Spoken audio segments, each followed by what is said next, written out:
May homage to Triple Gem, Buddha, Dhamma and Sangha. I am Nang Soyimun from Namlan, Northern Shan State, the Union of Myanmar.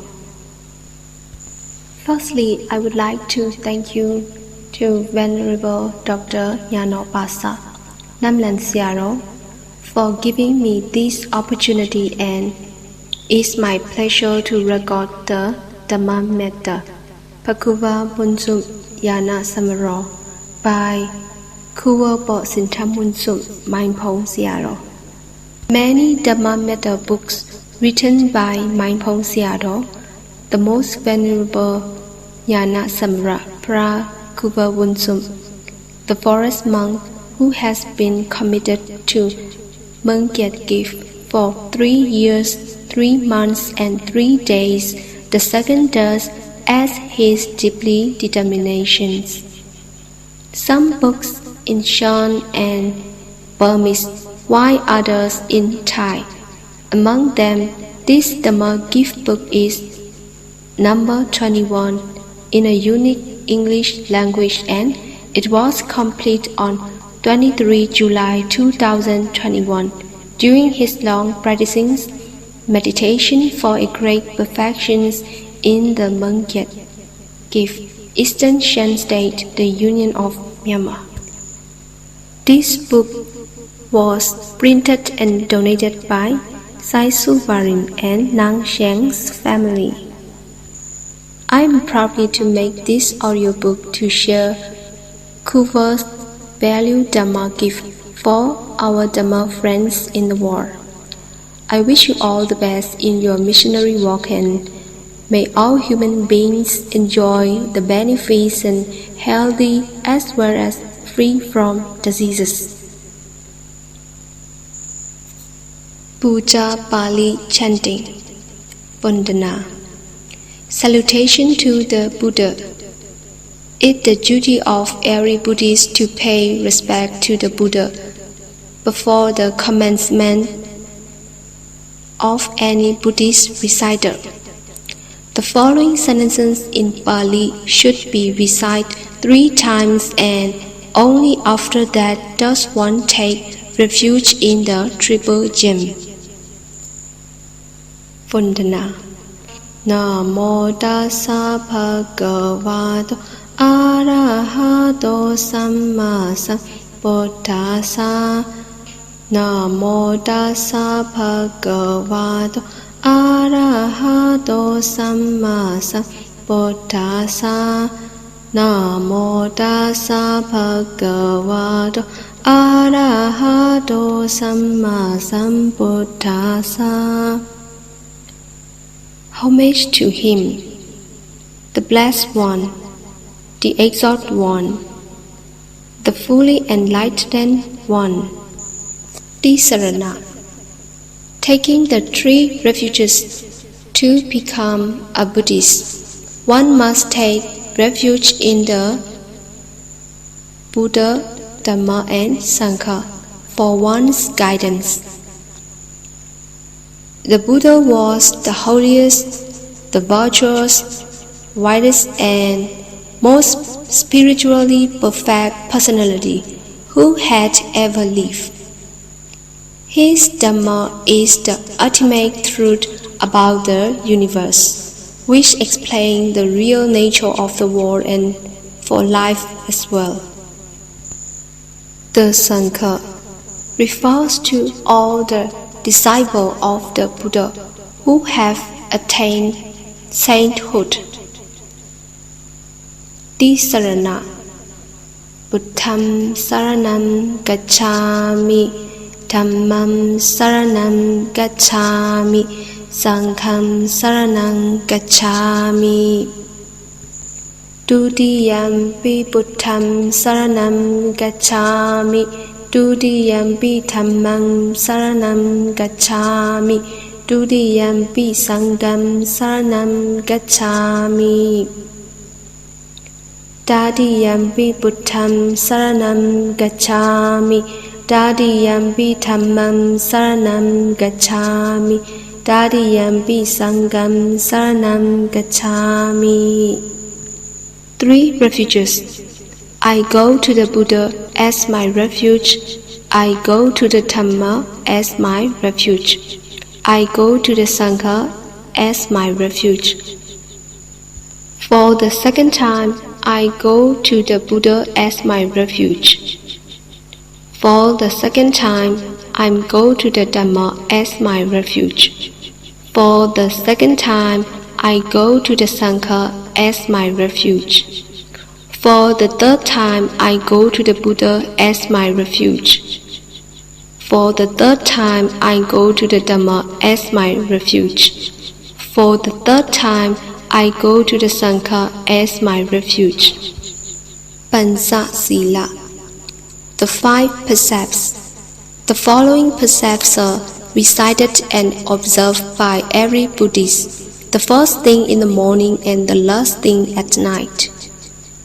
If Buddhists adjust their way of life according to these 5 precepts, they can live happily and peacefully in this world and have others to live likewise.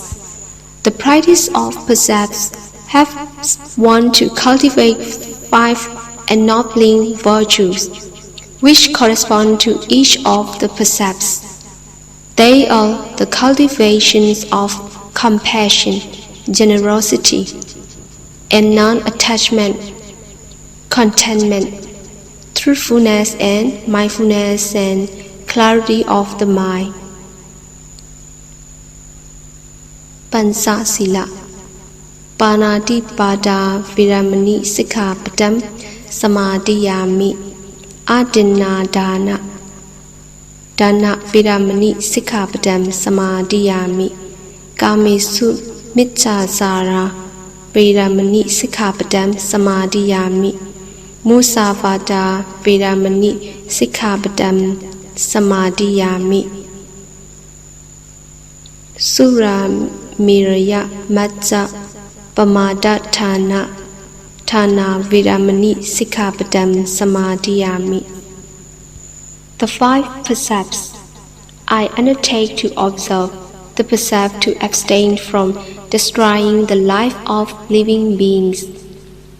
I undertake to observe the precept to abstain from taking things not given. I undertake to observe the precept to abstain from sexual misconduct.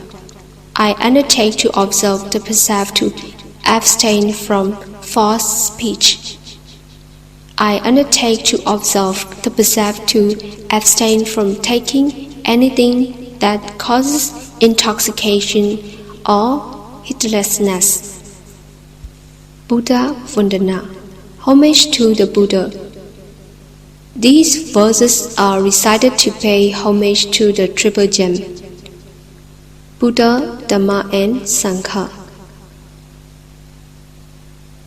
These words explain some of the great qualities and virtues pertaining to the Triple Gem. By reciting these words, one can understand the admirable qualified qualities of the Triple Gems and so develop one's confidence in their intrinsic worth. According to the Buddha, there are some people who pray to gods or devas in times of dangers for their own protections, not realizing that these same gods are themselves not free from greed, anger, ignorance, and impermanence. Therefore, for our protections, it is more advisable to remember the Buddha, Dhamma, and Sangha. Buddha Vandana. Iti piso bhagava araham samma sambuddho vicca sarana sampanno sugato lokavidu anuttaro purisa dhamma sarati saddha deva manusanam buddho bhagavati. Homage to the Buddha. Such indeed is the Exalted One, the Worthy One, endowed with knowledge and conduct well gone, knower of the worlds, the incomparable leader of men and to be named, the teacher of gods and men, the enlightened one, the blessed one. Yesa Buddha Adida Sa Yesa Buddha Anagata Pasupanna Sa Ye Buddha Aham Wanda Misapada Nati Me Saranam Aham Buddha Me Saranam Vara Iti Na Sasavase Na Hundu Me Sara Mangalam Buddham Sivita Pariyandam Saranam Gacchami. Those Buddha of the ages past, those Buddha of the times to come, those Buddhas of the present time, forever do I reverence, no other refuge do I seek. The Buddha is my refuge true by the speaking of this truth. May peaceful victory be mine till the life's end. The Buddha is my supreme refuge. Dhamma Vandana. Swakhato Bhagavata Dhammo Santitthiko Akaliko Ehi Patsiko Opanayiko Pasadam Viti Dabbo Vinyuhiti. Homage to the doctrine. The Dhamma of the Blessed One is perfectly expounded to be seen here and now, not delay in time, inviting one to come and see, on what leading to Nibbana, to be known by the wise, each for himself. Yesa Dhamma Adida Sa Yesa Dhamma Anagata Pasupanna Sa Ye Dhamma Aham Wanda Misapada Nati Me Saranam Aham Dhammo Me Saranam Varam Iti Na Sasavasena Hotu Me Saya Mangalam Dhammang Sivita Pariyandam Saranam Gacchami. The Dhamma of the ages past, the Dhamma of the times to come, the Dhamma of the present time, forever do I reverence, no other refuge do I seek. The Dhamma is my refuge true, by the speaking of this truth. May peaceful victory be mine till the life's end. The Dhamma is my supreme refuge. Sankha Vandana. Supati Panno Bhagavato Savaka Sangho Utsupati Panno Bhagavato Savaka Sangho Nyaya Pati Panno Bhagavato Savaka Sangho Samisi Pati Panno Bhagavato Savaka Sangho Yatidam Sattari Purisa Yukani Atha Purisa Pukala Isa Bhagavato Savaka Sangho Ahunayo Bahunayo Dakhinayo Ansaligalaniyo Anuttaram Punya Khetam Lokasati. Homage to the disciples of the Buddha. The Sangha of the Blessed One's disciples has entered on the good way. The Sangha of the Blessed One's disciples has entered on the straight way. The Sangha of the Blessed One's disciple has entered on the true way. The Sangha of the Blessed One's disciple has entered on the proper way. That is to say, the 4 pairs of men, the 8 types of persons. The Sangha of the Blessed One's disciple is to fit for gifts, fit for hospitality, fit for offerings, and for reverential salutations. As the incomparable field of merit for the world.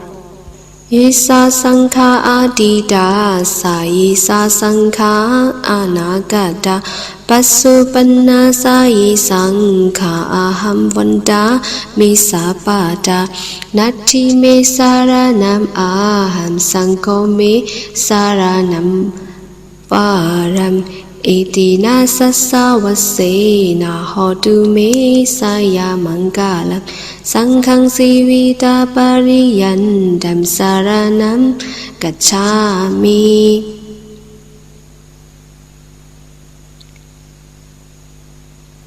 The Sangha of the age past, those Sanghas of the times to come, the Sanghas of the present time, forever do I reverence.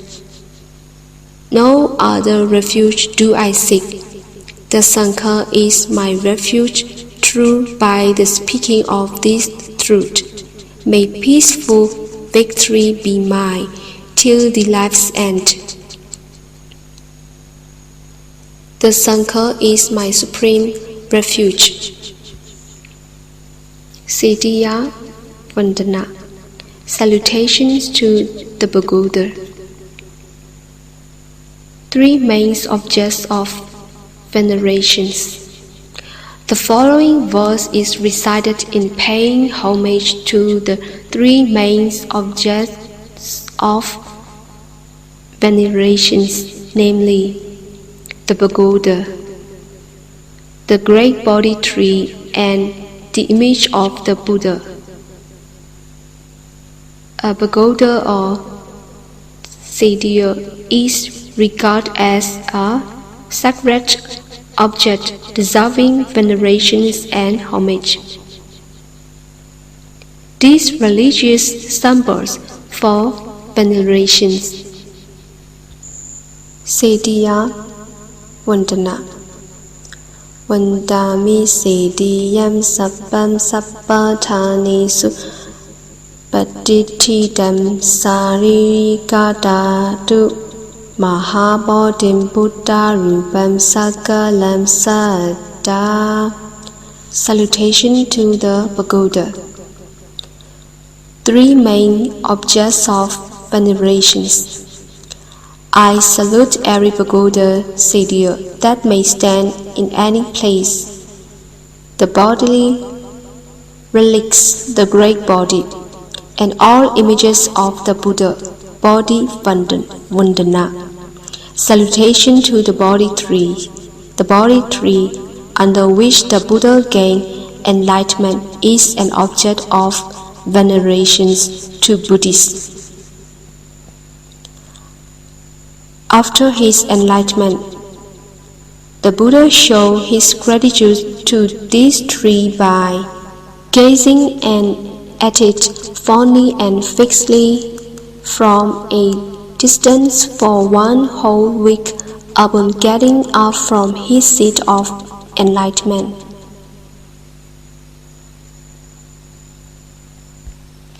Bodhi Vandana.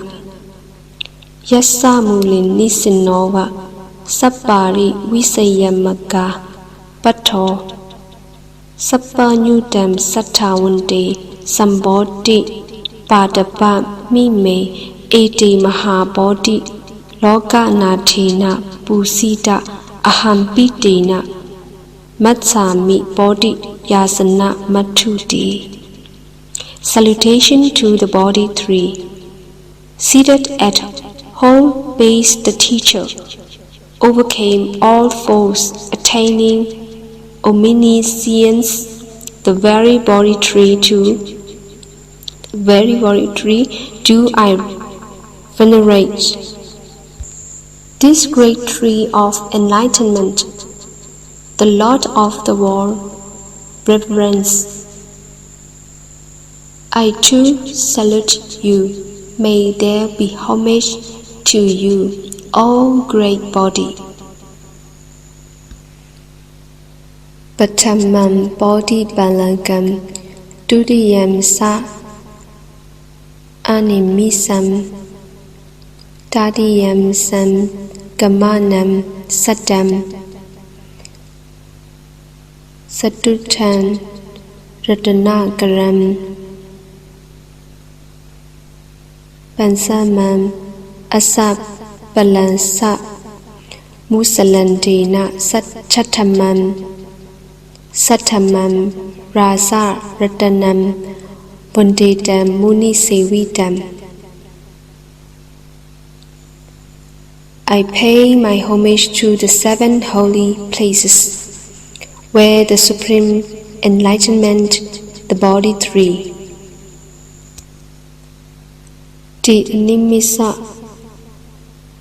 Losana Siddhiya, the Jewel Chamber, the Ajabala 3 and the Rasa Yadana 3,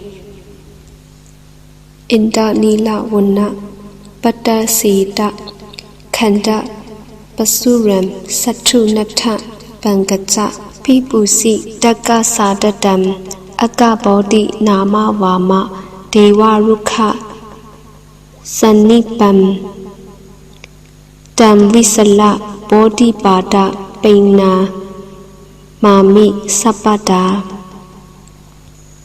Alas, Talapis, foliage, and ivory trunks. Witness his radiant great compassion radiating from his lotus eyes. I salute thee, O Thou, Supreme Body. Puja. Offerings of light, flowers, food, medicinal drinks, and perfume smoke. The following verses are recited when making offerings of lights, flowers, food, fruit juice, and incense, etc. These offerings symbolize meritorious deeds because of the wholesome and developmental states. They include: it is good to start our daily walk after offering some of these objects to the Buddha as a mark of respect to the holy religious teacher who has shown us the correct path for our peace, happiness, and salvations. Patipa Pusa Kana Sarapa Tittena Tipeda Dhamma Dansina Tiloka Dipam Sambudam Pusaya Mita Monudam Suganda Pusa Ganda Sampaya Yuddena Dubena Ham Suganti Na Pusayo Pusaniyam Dam Pusa Basana Muddamam. Offering of lights, with lights brightly shining. Abolishing this gloom, I adore the enlightened one who dispels the darkness of ignorance. Offering of incense, with perfume incense, made from fragrant substances. I honor the Exalted One, worthy of respect, who dispels the darkness of ignorance.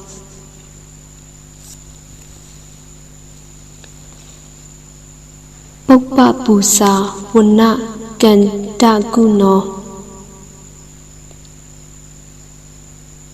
Pedam Idam Kusuma Sanda Dame Pusayami Munindasa Siripata Saro Ruho Pusemi Buddham Kusumona Nena Purinyena Medina Sa Hotu Mokham Pupam Milayati Yata Idame Kayodasayati Vinasa Bawam Offering of flowers.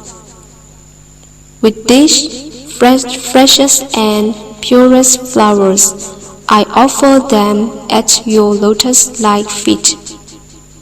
Oh, the noble stage, the Buddha, and may this merit contribute towards my ultimate emancipation. Though our mortal bodies may soon decay, such as these full-bloom flowers must wither in no time. Paniya Puja Atiwa Setu No Bande Paniyam Parikapitam Anu Gambam Upadaya Patikanatu Mutamam Ahara Puja Atiwa Sotuno Bande Bosanam Parikapitam Anugamam Upadaya Patikanatu Mutamam. Offering of water, O the exalted Buddha. May you accept this water of utter purity out of your great compassions, and may suchness of virtues have to eliminate our karmic sufferings. Offering of food, O the blessed Buddha. May you accept this humble food of purity out of your great compassion, and may you accord us omnipresent protections.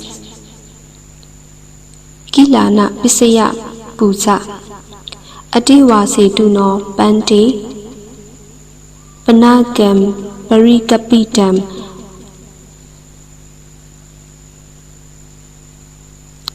Anugambam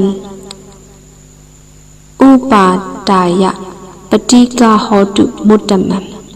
Offerings of fruit juice, O the omnipotent Buddha. May this simple fruit juice be accepted out of your great compassions, and may sweetness of happiness and success by ours. Kamayasana, forgiveness of faults. For many people, seeking forgiveness for their sins is the most important aspect of religion. Buddhists recite the following verse not with the purpose of confessing their sins, but to recognize and admit to themselves their shortcomings. Reciting a verse to recast our mind with wholesome thoughts will provide both relief and mental strength to stop repeating our failings. By expressing our thoughts with this way and by recognizing our fallibility, we encourage others to do likewise for their spiritual self-improvement. Kamayasana Kayena Vasa Sitena Pamadena Mayagadam Isaram Kamame Bande Puripinya Tathagata Kayena Vasa Sitena Pamadena Mayagadam Isayam Kamame Bande Puripinya Tathagata Kayena Vasa Sitena Pamadena Mayakadam Isayam Kamame Bande Puripinya Tathagata. Forgiveness of faults, if by deed, speech, or thought. Pitilessly I have done aught wrong, forgive me, O Master, O Victor. Greatly wise, Patana, the aspiration, according to the Buddha. The strong aspiration of man is bound to achieve its desired result. Firm determination and a strong will could always fulfill a man's and a woman's aspiration. It is customary among Buddhists, after performing a meritorious deed, have an aspiration for their own benefit and also for the welfare of others. By doing this, they will be able to continue their spiritual well-being and development in the right directions. Patana Imina Punya Gamina Mami Palasa Magamo Satam Samagamo Hodu Yawa Nibbana Patiya. The aspiration by the grace of this merit that I have acquired, may I never meet the foolish, but only the wise up to the time I attain final emancipation. Anumodana Akasatha Sap Pommata Deva Naga Mahitika Punyamdam Anumodiva Siram Rakatu Loka Sasanam Akasatha Sa Pummata Deva Naga Mahitika Punyamdam Anumodiva Siram Rakantu Desanam Akasatha Sa Pummata Deva Naga Mahitika Punyam Dam Anumodiva Siram Rakantu Mam Bramti. Transference of merit to the deities. May all such beings be free from disease. May all beings be free from sufferings of body and mind. May all beings be able to safeguard their own happiness. Mangala Sutta. The discourse on blessings. The Buddha utters the following sutta to explain the attainment of real blessings. The sutta tells us of the background and the significance of this famous discourse. It is customary to recite this sutta on auspicious occasions. Devotees must understand its meaning and put its principle into practice. It is by practicing the advice given in this sutta that one can receive blessings. Here we find the ethical, moral, and spiritual teaching of the Master for the guidance of the Bodhis. Mangala Sutta. Evam me suttam ekam samayam bhagava savatiyam viharati sitavane anathapinti gatsa arame atrakho Anyatarati Devata Apikandaya Ratiya Apikandavana Kevala Kapam Sitavanam Opa Sitawa Yena Pakawa De Nupa Singamit Upa Singamitawa Pakavantam Apiwa Ditawa Eka Mandam Athasi Eka Mandam Tita Kosa Devata Bhagavandam Gathaya Isapasi. The discourse on pleasing. blessings. Thus, I have heard, on one occasion, the Blessed One was dwelling at the monastery of Anathapindika in Cedar Grove near Savatthi. When the night was far spent, a certain deity whose surpassing splendor illuminated the entire cedar grove came to the presence of the Blessed One, and drawing near respectfully saluted and stood at one side. Standing thus, he addressed the Blessed One in verse: Bahudeva Manusasa Mangalani Asindayum Aginkamana Suttanam Pyuhi Mangala Muttamam Asevana Sa Palanam Panditanam Sa Sevana Pujaja Puja Niyanam Edam Mangala Muttamam Patirupa Desawa Sosa Pupisa Gata Punyata Atta Sama Panidisa Edam Mangala Muttamam Bahu Sasansa Sipansa Vinarosa Susikito Supasita Sa Yavasa Edam Mangala Muttamam.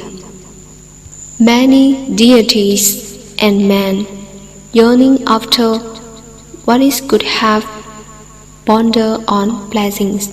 Pray, tell me the supreme blessings, not to follow or associate with fools, to associate with the wise and honor those who are worthy of honor.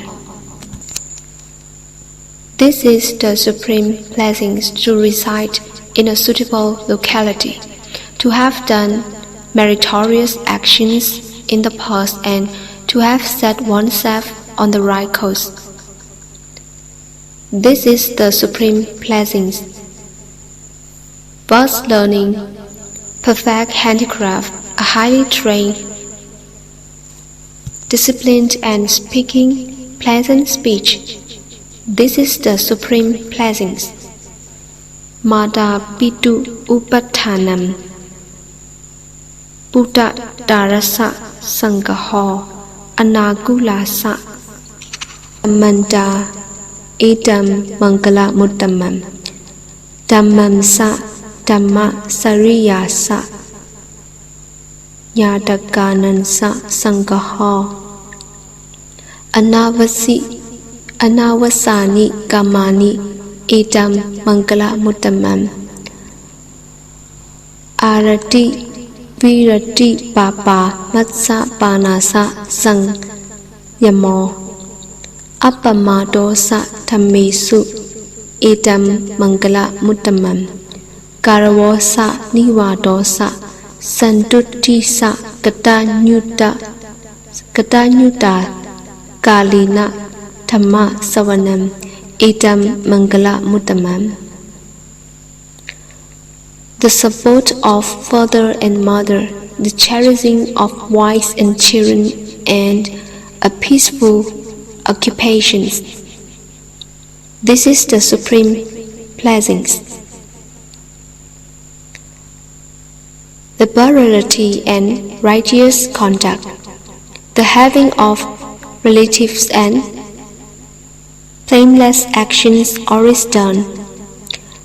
This is the supreme blessings.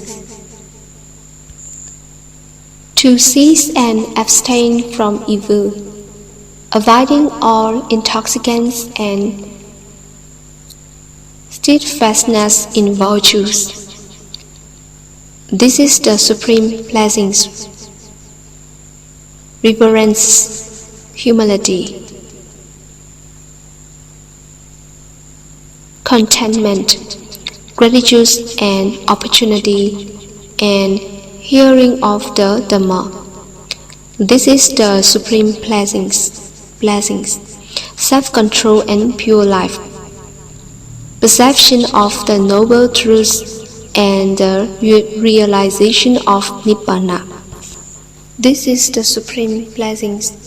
He whose mind does not flutter by contact with worldly contingencies, sorrowness, stainless, and secure. This is the supreme blessings. To them, fulfilling matters such as these, everywhere, invincible in every way, moving happily. These are the supreme blessings. Ratana Sutta, the discourse on jewels. The Buddha utters the following powerful and effective sutta on his visit to the epidemic stricken township of Vesali. To bless victims, to protect them from famines, sickness, evil spirits, and other kind of misfortune.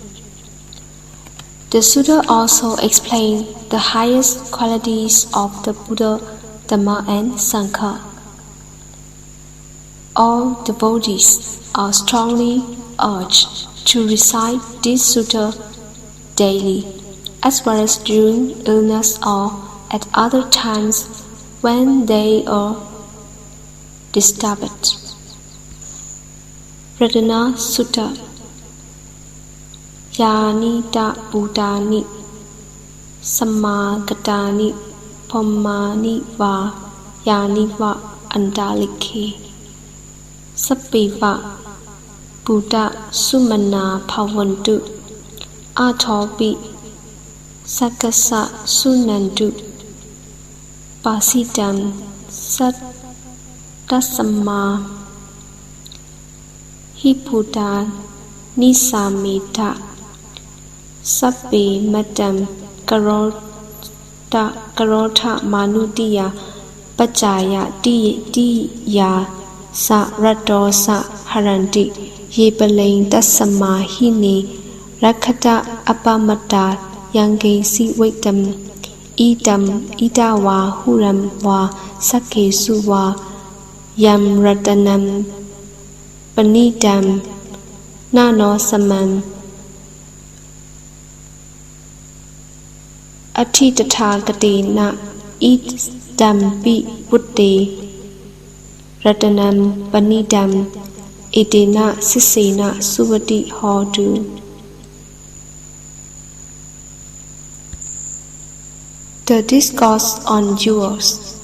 Whatsoever beings are here assembled, whether terrestrial or celestial, may every being be happy. Moreover, may they attentively listen to my words.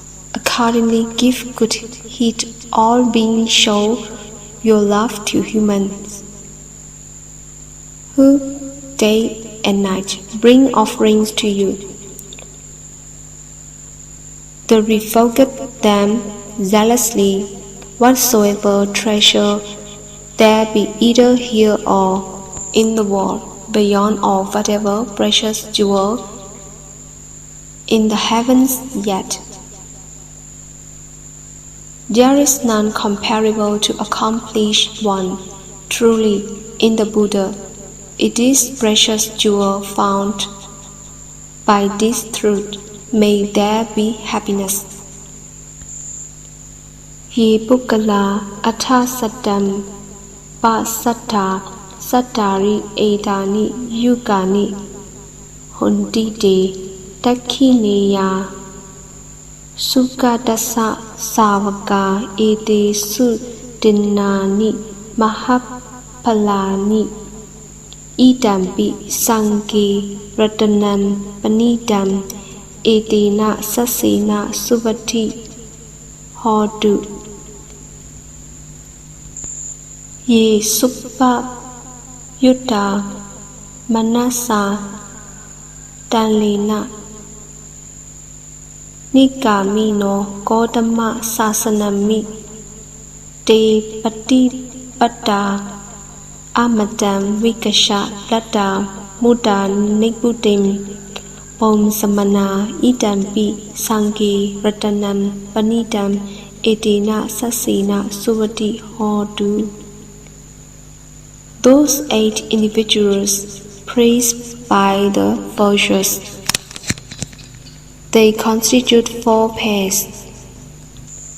They worthy of offerings are the disciples of the welcome one to these gifts, given yield abundant fruit. Truly in the Sangha is the precious jewel. By this truth, may there be happiness with steadfast mind, applying themselves thoroughly in the dispensation of Gautama, exempt from passion. They have attained to that which should be attained and plunging into the deathless. They enjoy the peace obtained without price. Truly in the Sangha is the precious jewel. By this truth, may there be happiness. Yatinda Kilo Patavi Situ Siya Satupi Wadehi Samba Gambiyo Tatupaman Sapuri Sam Vadamiyo Ariya Sasani Awisa Pasati Idambi Sange Ratanam Panidam Edena Sasena Suvati Hodu Ye Ariya Sasani Vipava Randi Gambira Panyena Sute Sitani Kainsapi Dehundi Pusampamata Nade Pawam Athamma Madiyanti Idambi Sange Ratanam Panidam Edena Sasena Suvati Hodu. Just as a farm post sunk in the earth cannot be shaken by the four winds, even so do I declare him to be a righteous person, who thoroughly perceives the noble truth. Truly, in the Sangha is this precious jewel. By this truth, may there be happiness. Those who comprehend clearly the noble truth were taught by him of wisdom deep, although they may be mightily neglectful, they can never undergo an 8th birth. Truly, in the Sangha is this precious jewel. By this truth, may there be happiness, whatever evil actions he does. Whether by body, speech or mind, he is not capable of hiding it for it. It has been said that such an act is impossible for one who has seen the birth. Truly, in the Sangha is the precious jewel. By this truth, may there be happiness. Vanapa Kumbi Yatha Pusitaki Kimana Masi Patam Masamim Gimmi Tatupamam Dhammavaram Adisayi Nibbana Kamim Paramam Hidaya Idambi Putte Ratanam Panidam Edena Sasena Suvati Hodu Varo Varanu Varado Varaharo Anutaro Tamavaram Adisayi Idambi Putte Ratanam Panidam Edena Sasena Suvati Hodu. Like unto the woodland groups with blossoms tree-top in the first heat of the summer season has the sublime doctrine that leads to Nibbana, has been taught for the highest good. Truly in the Buddha is the precious jewel. By this truth, may there be happiness. The unrivaled excellent one, the knower, the giver and the bringer of the excellent, has expounded the excellent doctrine. Truly in the Buddha is the precious jewel. By this truth, may there be happiness.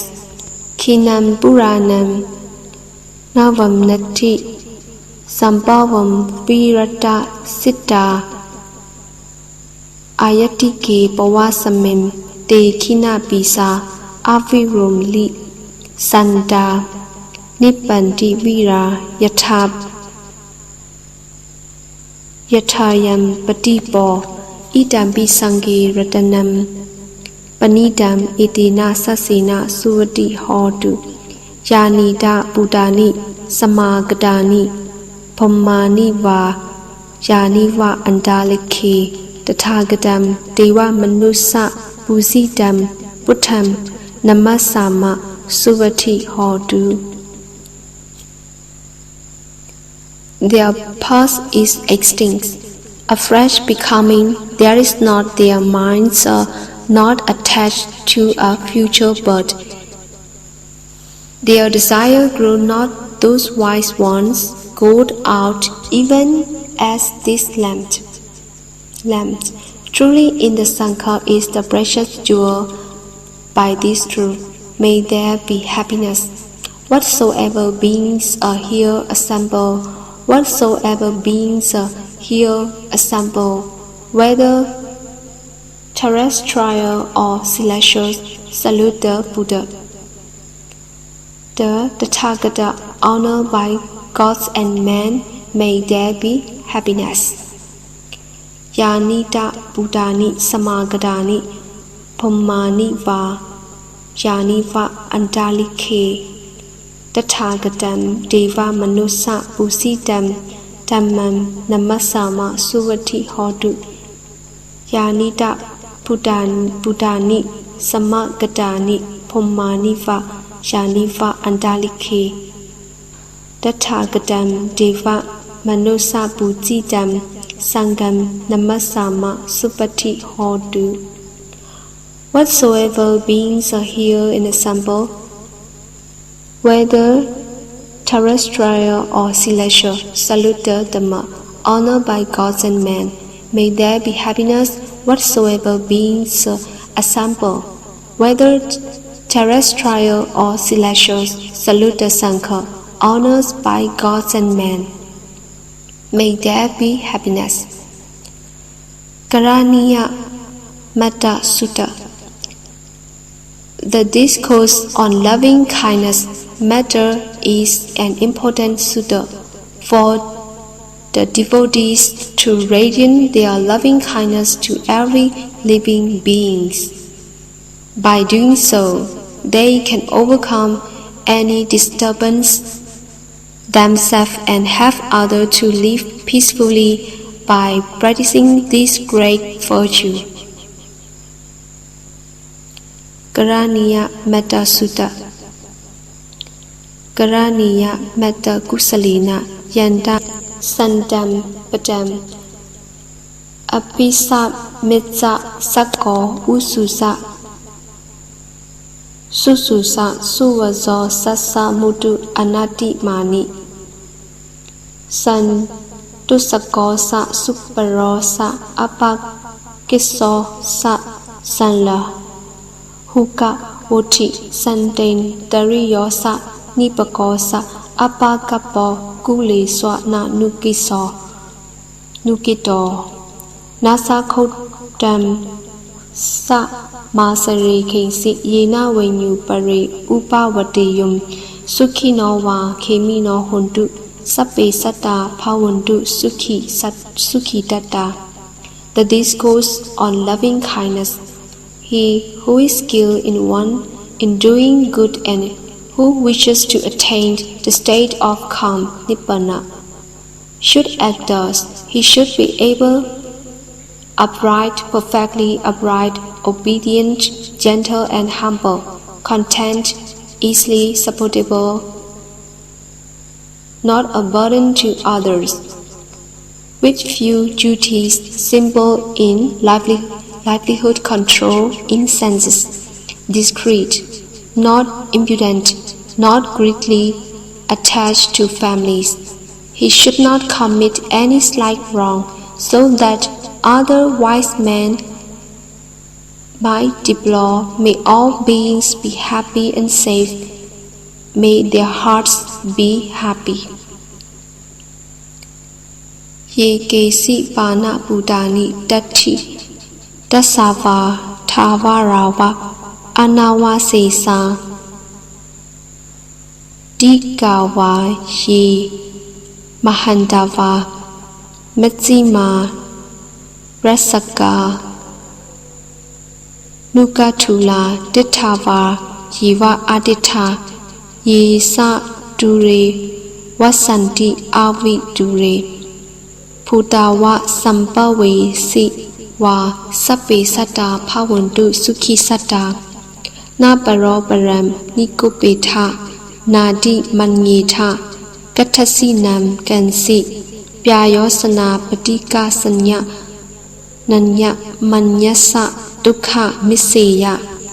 Whatsoever living beings that exist, weak or strong, without exception, long, stout, of medium, short, small or large, those seen visible or unseen, not visible, and those dwelling far or near, those who are born and those who are to be born. May all beings without exception be happy in mind, let no one deceive another, nor despise anyone anywhere in anger or ill will, let them not wish each other harm. Madayatha niyam Buddha Mayusa Eka Buddha Manurakhe Evampi Sappa Buddhesu Manasam Pavaye Aparimanam Mittam Sa Sappa Loka Samim Manasam Pavaye Aparimanam Uttanam Atosa Diriyansa Asampadam Aviram Asapatam Dittham Saram Nisinowa Sayanowa Yawadasa Vikata Mitto Idam Satim Aditeya Pyama Medam Vihara Mitamahu. Just as a mother would guard her only child at the risk of her own life, even so towards all beings let him cultivate boundless mind. Let thoughts of boundless love pervade the whole world above, below and across without any obstructions, without any hatred, without any enmity. Whether he stands, walks, sits or lies down, as long as he is awake, he should develop this mindfulness. This, they say, is the highest conduct here. Ditchinsa anupagama silava dasane na sampano kamesu vinyagadam nahi sadhu kapasayam punaretiti, not falling into wrong views, virtuous and endowed with visions, insight. He discards attachment to sensuous desire. Truly, he does not come again to be conceived in our womb. Tasaka Parita Evam me suttam ekam samayam bhagava savatiyam viharati sitavane anatha pentikas sa arame tatra kho bhagava bhikkhu amandesi bhagavati Pattante Tite Bhikkhu Bhagavato Passa Sosum Bhagava Etatavosa Buddha Papam Bhikkhawe Deva Surasam Kamo Samupappunno Ahasi Athakho Bhikkhawe Sakko Deva Namindo Devata Wasimse Dimse Amandisi. Banner protection. Thus have I heard, on one occasion the Blessed One was living near Savatthi at Siddhavana at the monastery of Anathapindika. Then he addressed the monk, saying, "O monks, venerable sir," said the monks by the way of reply to the Blessed One. Thereupon he spoke as follows: "Monk, I shall relate a former accident. There a horse battle between Deva and Asura.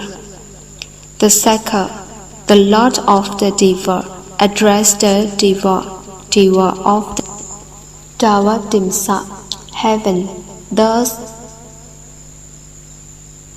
Marisa Devanam Sangamakatanam Upiseya Payamwa Sampitatamwa Lomahamdowa Mamiwa Tamim Samayi Tasakam Onlokiyata Mamam Hiwo Tasakam Onloka Yatam Yam Pawisati Payamwa Sampitatamwa Lomaham Sowa So Pahiyisati No Sime Tasakam Onloka Yata Atapasa Patisa Dewa Rasata Tasakam Onlokiyata Tasakam Pasa Patisa Hiwo Dewa Rasata Tasakam Onloka Yatam Yam Pawisati Payamwa. Happy ones, if the Deva who have gone to the battle should experience fear or terror or suffer from hair standing on end, let them behold the crest of my own banner. If you do so, any fear, terror, or hair standing on end arising in you will pass away. If you fail to look up to the crest of my banners, look at the crest of the banner of Prajapati, King of Gods. If you do so, any fear, terror, or hair standing Sampitatamwa Lomahanso wa so Pahiyisati No se Pasa Patisa Dewara Sata Tasakam Onlokiyata Atawarunasa Dewara Sata Tasakam Onlokiyata Warasa Hiwo Dewara Sasa Tasakam Onlokayatam Yam Pawisati Payam wa Sampitam wa Lomaham so wa so Pahiyisati No se Varunasa Devara Saka Tasakam Onlokiyati Atha Ita Nasa Devara Sata Tasakam Onlokiyata Isanasa Hivo Dewa Rasasa. One ant arising in you will pass away. If you fail to look up to the crest of Prajapati, King of Gods, look at the crest of the banner of Varuna, King of Gods.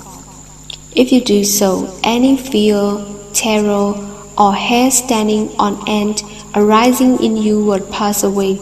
If you fail to look up to the crest of Varuna, King of Gods, look at the crest of the banner Isana, King of Gods. If you do so, any fear, Tasakam Onlokayadam Yam Pawisati Payamwa Sampitasam Tatam Wa Lomaham So Wa So Pahiyasati Tang Kho Tam Kho Panabikawe Sakasawa Diwanam Namintasa Tasakam Ongloka Yatam Pasa Patisa Wa Diwara Sata Tasakam Ongloka Yatam Varunasa Wa Diwara Sasa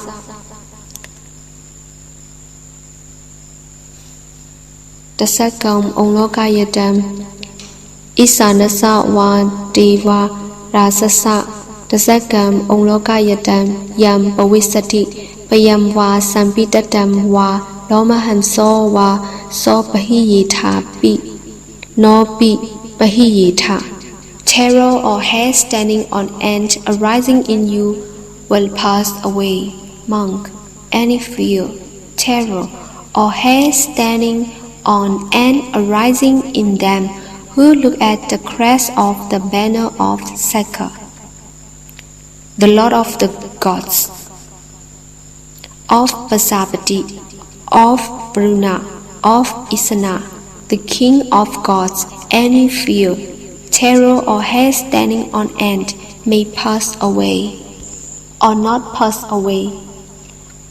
Dam Kissa Hetu Sako Bikawe Diwanamindo Avida Rago Avida Dogo Do So Avida Moho Piru Sampi Uttarasi Palayiti Ahamsa Kho Bikawe Evam Wadami Sasi Dumagam Bikawe Arinyu Gadanam Warukha Mula Gadanam Wa Sunna Gara Gadanam Wa Upiseya Vayam Wa Sampitatam Wa Lomaham So Wa Man Eva Samain Samayi Anusa Yatha Iti Piso Bhagava Araham. What is the reason for this? Sakka, the Lord of gods, O monks, is not free from lust, hate, delusion, and is therefore liable of fear, terror, fright of fights. I also say unto you, O monks, if any fears, terror, or hair standing on end should rise in you when you have gone to the forest or to the foot of a tree or to an empty house, lonely place, then think of me thus. Such indeed is the exalted one, the worthy one, the perfectly.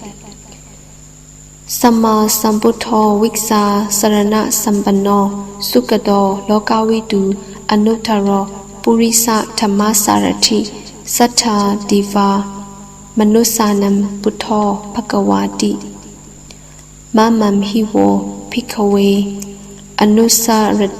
Anusaratam Yam Pavisati Payam Wa Sampi Tatam Wa Lomaham So Wa So Pahiyasati No Simam Anusayatha Atthadhamma Anusayatha Swakhato Bhagavata Dhammo Sanditthiko. Enlightened one, endowed with knowledge and conduct well gone, knower of the words, the incomparable leader of men to be tamed, the teacher of gods and monk, the enlightened one, the blessed one, monks. If you think of me, any fear or standing here on end that may arise in you will pass away. If you fail to think of me, then think of the Dhamma. The Dhamma of the Blessed One is perfectly expounded to be seen here and now. Akaliko, Ehipasiko, Opaneyiko, Pasadam, Viti Tapo, Vinyuhiti. Damam Hivo Pikave Anusar Radam Yam Pavisati Payamwa Sampitatan Wa Lo Maham So Va So Pahiyasati No Se Tamam Anusariyatha Atha Sangam Anusariyatha Supatipano Bhagavato Savaka Sango Ujupatipano Bhagavato Savaka Sango Nyayapatipano. Not delay in time, inviting one to come and see on what leading to Nibbana, to be known by the wise. Each of himself, monks, if you think of the Dhamma, any fears or standing here on end that may arise in you will pass away. If you fail to think of me, then think of the Sangha. The Sangha of the Blessed One is disciple has entered on the good way. The Sangha of the Blessed One is disciples. Bhagavato Savaka Sango Samisi Patipanato Savaka Sango Yatidam Satari Purisa Yukani Atha Purisa Pukala Isa Bhagavato Savaka Sango Ahu Neyo Bahu Neyo Dakhi Neyo Ansari Galarniyo Anutaram Punyakhitam Lokasasi Sangam Hivo Pikove Anusaratam Yam Pavisati Payamva Sampitatam Va Loma Hanso Va So Pahiyasati has entered on the true way. The Sangha of the Blessed One's disciples has entered on the proper way. This is to say, the 4 pairs of men, the 8 types of persons, the Sangha of the Blessed One's disciple to fit for gifts, fit for hospitality, fit for offerings, and fit for reverential salutation as the incomparable field of merit for the world. Monk, if you think of the Sangha, any fear or standing here on end that may arise in you will pass away. Sam Gissa Hetu Tathagato Hi Bhikkhawe Araham Samma Sambuddho Vita Rago Vita Doso Vita Moho Apiru Asampi Anusarasi Aparayiti Idam Ida Mawasa Bhagawa Idam Vodawa Sugato Athaparam Ida Dawasa Sata Aruni Rukha Muliwa Sunagariwa Bhikkhawe Anusareta Sambudam Bayamduma Ganosi Ya. What is the reason for this? The Tathagata, O monks, who is Araham, supremely enlightened, is free from lust, hate, delusions, and is not liable to fear, terror, fright, and fight. So said the Blessed One. Having thus spoken, the teacher, the welcome being Sugata, further said, whether in forest or at foot of tree or in some secluded spot, O monks, do call to mind that Buddha Supreme. There will be no fear to you at all. No se Buddham Sariyatha Loka Sitam Nara Sapam Atha Dhammam Sariyatha Niyanikam Sute Sitam No se Dhammam Sariyatha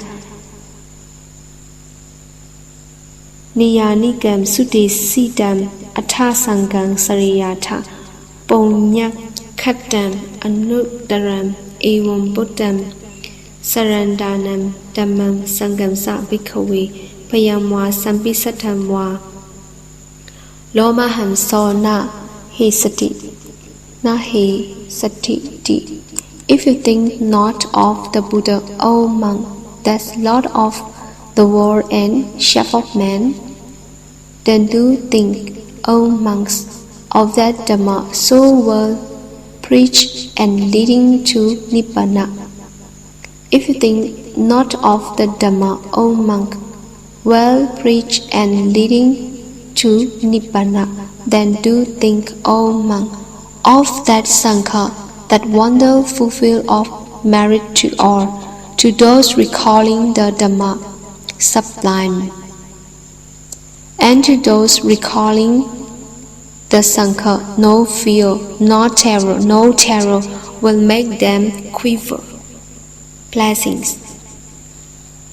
Bhavatu Sabba Mangalam Rakhantu Sabba Devata Sabba Buddha Nupavena Sata Sukhi Bhavantu Te Bhavatu Sabba Mangalam Rakhantu Sabba Devata Sabba Dhamma Nupavena Sata Sukhi Suthi Bhavantu Te Bhavatu Sabba Mangalam Rakhantu Sabba Devata Sabba Sangam Nupavena Sata Suthi Bhavantu Te.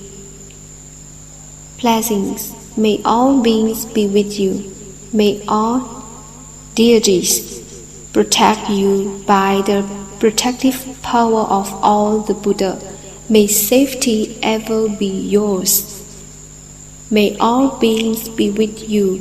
May all deities protect you by the protective power of all the Dhamma. May safety ever be yours. May all blessings be with you.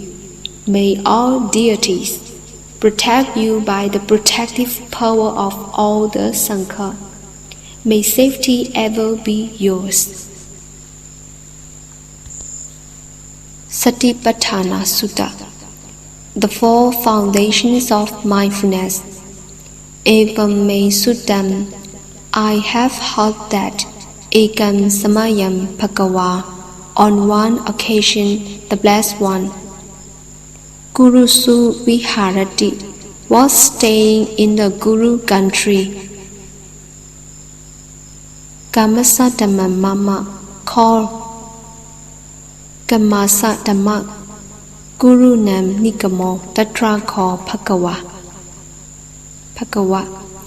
There the Blessed One addressed monks, Bhikkhu Amandesi, Bhikkhavati. There the Blessed One addressed monks. Padante Titi Bhikkhu Bhagavato. Venerable Sir, the monks replied, Pasasa Sosum Bhagava Edatavosa. The Blessed One said this, Uddeta is ended. Ekayano Ayam Bhikkhave Maggo.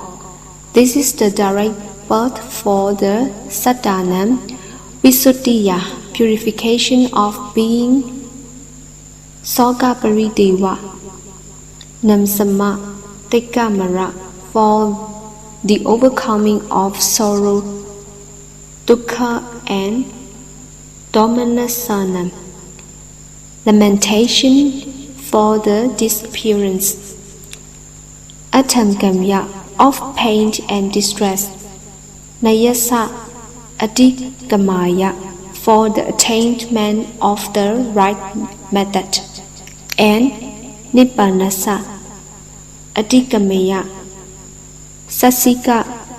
Sasikariyaya, for the realization of unbinding. In other, Yatidam Sataro Satipatthana. What's the four frame of reference? Gatame Sataro, wish for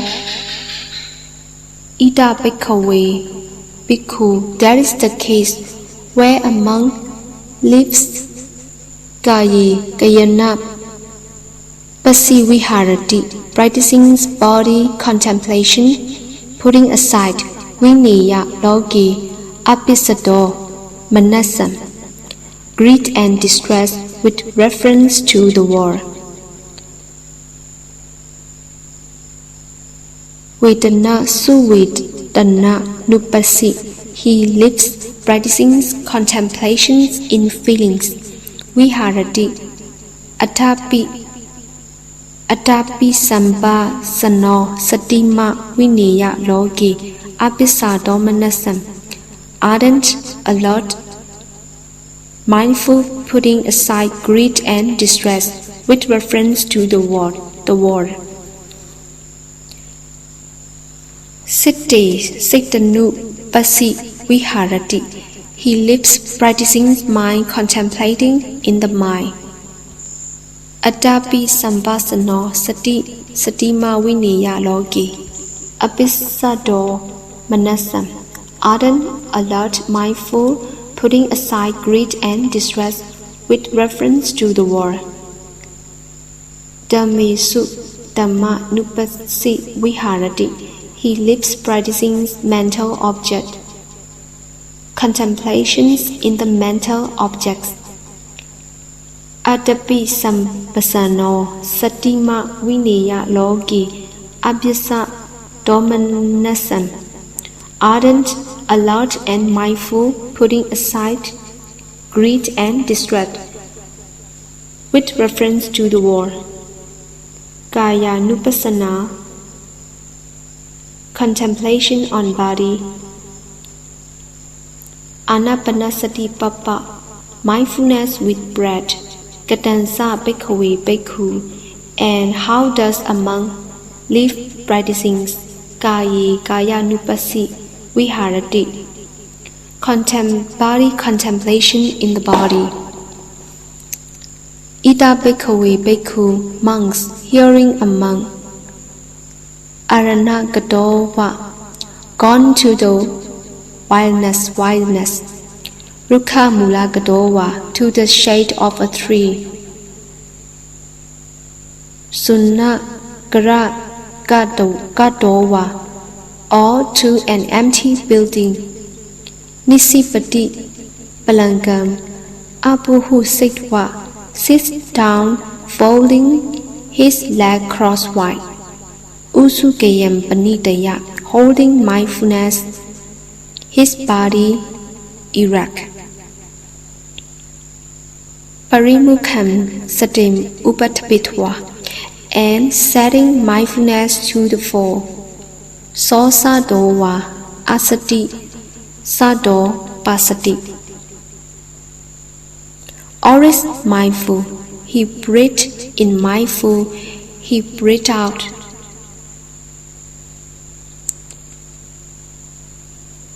Digam wa Asando Digam Asa Samadhi Pasanati, breathing in long. He discerned that he is breathing. Digamwa Pasasando Digam, or breathing out long. He discerned that he breathing out long or breathing in short. He discerned that he is breathing in short or breathing out short. He discerned that he is breathing out short. He trains himself to breathe in calming body fabrications, sensitive to the entire body, and to breathe out, sensitive to the entire body. He trains himself to breathe in calming bodily fabrications and to breathe out calming bodily fabrication. Just as a skilled turner or his apprentice, when making a long turn, discern that he is making a long turn, or when making a short turn, discerns that he is making a short turn. In the same way, the monk, when breathing in long, discerns that he is breathing in long or breathing out long. He discerns that he is breathing out long. When breathing in short or when breathing out short, knows I am breathing out short.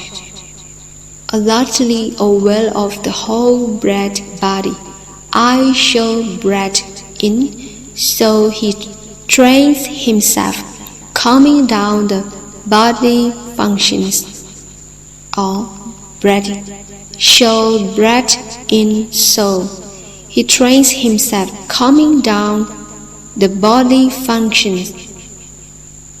I shall breathe out, so he trains himself. Thus he lives, practicing internally body contemplations in the body.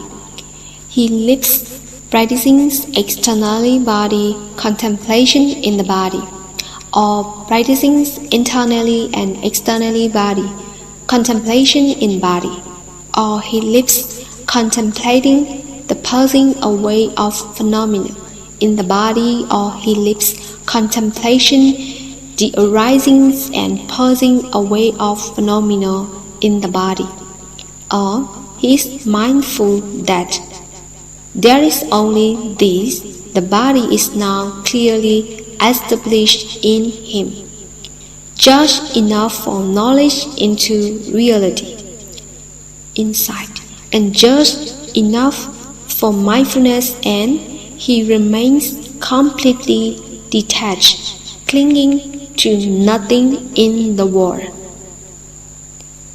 What his experience and monks.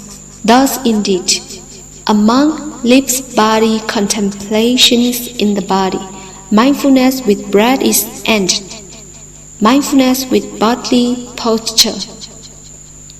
Furthermore, when walking, the monk discerns that I am walking.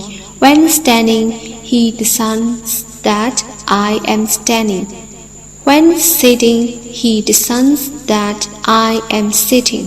When lying down, he discerns that I am lying down, or however his body is disposed. He discerns it, or whatever his body is such and such disposed. He discerns it. The translation of conclusional part is the same as the end of Anapanasati. On page 5 to 6, mindfulness with pose of body is ended. Mindfulness with clear comprehension. Furthermore, when going forward and returning, he makes himself fully alert. When looking toward and looking away, he makes himself fully alert. When bending and extending his limbs, he makes himself fully alert. When carrying his outer cloak, his upper robe, and his bow, he makes himself fully alert. When eating, drinking, chewing, and suffering, he makes himself fully alert. When urinating, defecating, he makes himself fully alert. When walking, standing, sitting, falling asleep, waking up, talking and remaining silent, he makes himself fully alert. The translation of conclusional part is the same as the end of Anapanasati on page 5 to 6. Mindfulness with clear comprehension is ended. Mindfulness with clear comprehension is entered. Mindfulness for reflections on repulsiveness. Furthermore, monks among reflect on this everybody, from the soles of the feet on up, from the crown of the head on down, surrounded by skin and full of various kinds of unclean things. In this body, there are head hairs, body hairs, nails, teeth, skin, flesh, tendons, bones, bone marrow, kidneys, heart, liver, pleura, spleen, large intestine,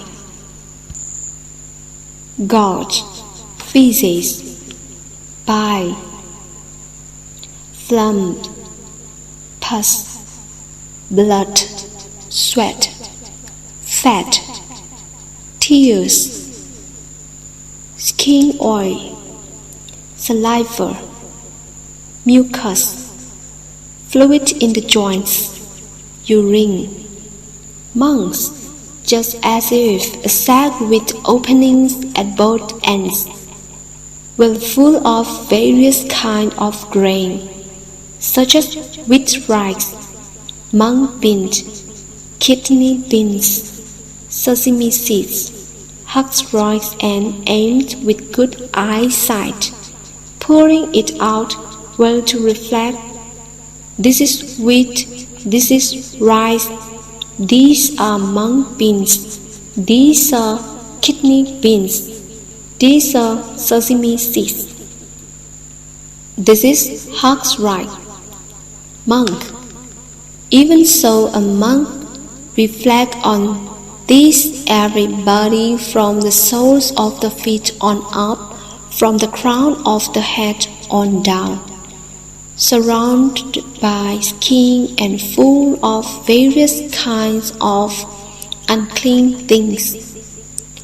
There are in this body, these are head hairs, body hairs, nails, teeth, skin, tendons, bones, bone marrow, kidneys, heart, liver, pleura, spleen, large intestines, small intestine, gorge, feces, pie, phlegm, pus, blood, sweat, fat, tears, skin oil, saliva, mucus, fluid in the joint, urine. Monks, just as if a sack with opening at both ends, were full of various kinds of grain, such as wheat, rice, mung beans, kidney beans, sesame seeds, husk rice, and a man with good eyesight, pouring it out well to reflect, "This is wheat, this is rice, these are mung beans, these are kidney beans, these are sesame seeds, this is husk rice." Monks, even so, a monk's reflections on these, everybody from the soles of the feet on up, from the crown of the head on down, surrounded by skin and full of various kinds of unclean things. There are in this body, there are head hairs, body hairs, nails, teeth, skin, flesh, tendons, bones, bone marrow, kidneys, heart, liver, pleura, spleen, large intestine, small intestine, gorge, feces, bile, phlegm, pus, blood, sweat, fat, tears, skin oil, saliva, mucus, fluid in the joint, urine. The translation of conclusional part is the same as the end of Anapanasati on page 5 to 6. Mindfulness of reflections on Vipassana is ended.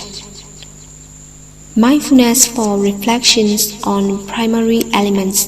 Furthermore, monks. A monk reflects on this everybody in whatever manner it is placed or disposed by way of its primary elements. There are in this body the earth element, the water element, the fire element, and the wind element. Monks, even as just as a skilled butcher or a butcher's apprentice, having slaughtered a cow, separated into portions, were to be placed at the junctions of 4 highways. Just so, monks, a monk reflects upon this everybody in whatever manner it is placed or disposed by will of its primary elements. There are in this body the earth elements, the water elements, the fire elements, and the wind elements. The translation of conclusion part is the same as the end of Anapanasati on page 5 to 6. Mindfulness or reflections on primary elements is ended. Mindfulness for contemplating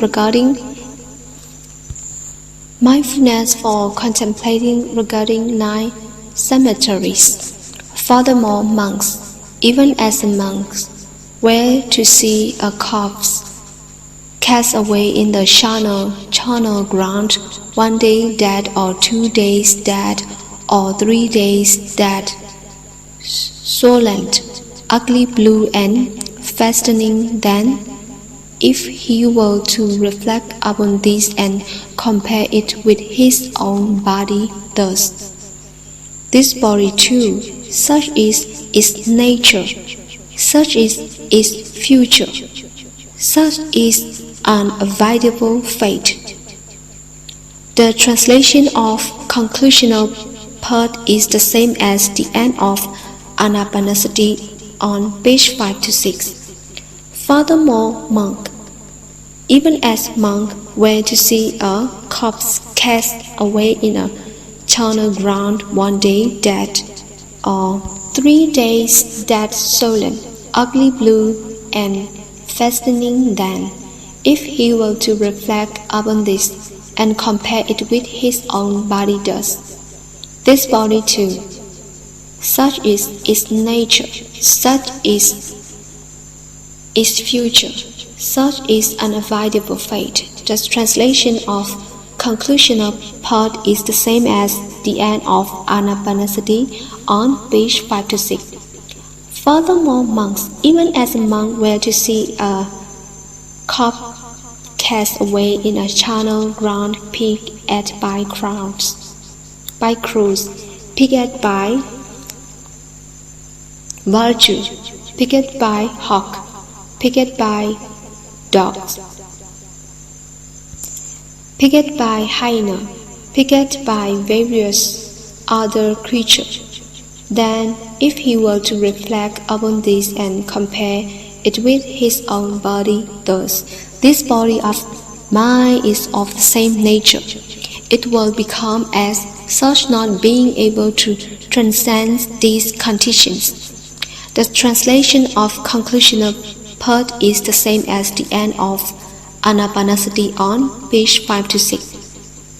Furthermore, monks, even as a monk were to see a corpse cast away in a charnel ground, reduced to a skeleton, held together by the sinews, with some flesh and blood adhering to it, then if he were to reflect upon this and compare it with his own body thus: this body of mine is of the same nature, it will become as such, not being able to transcend this condition. The translation of conclusional part is as the end of Anapanasati on page 5 to 6.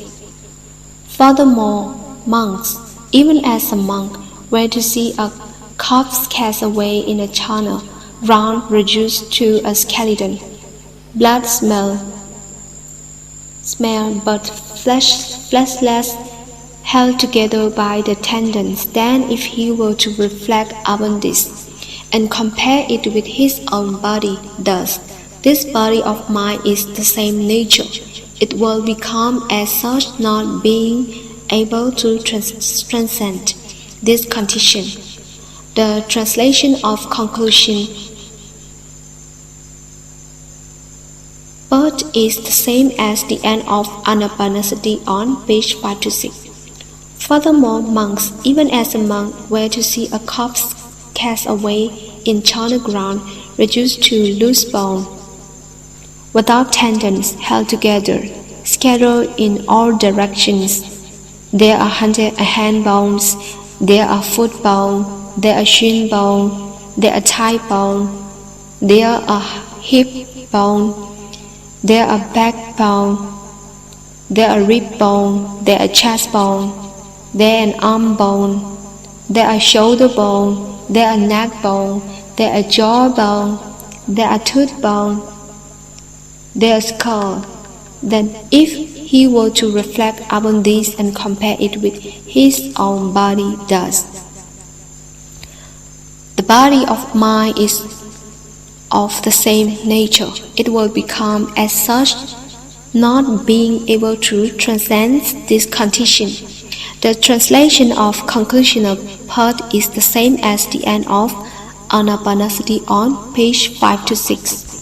Furthermore, monks, even as monks, were to see a corpse cast away in charnel ground, reduced to loose bones. The bones widen somewhat like the color of shells. Then if he were to reflect upon this and compare it with his own body thus, this body of mine is the same nature. It will become as such, not being able to transcend this condition. The translation of conclusional part is the same as the end of Anapanasati on page 5 to 6. Furthermore, monks, even as a monk, were to see a corpse cast away in a charnel ground, reduced to loose bones lying in scattered heaps more than a year old. Then, if he were to reflect upon this and compare it with his own body thus, this body of mine is of the same nature. It will become as such, not being able to transcend this condition. The translation of conclusional part is the same as the end of Anapanasati on page 5 to 6.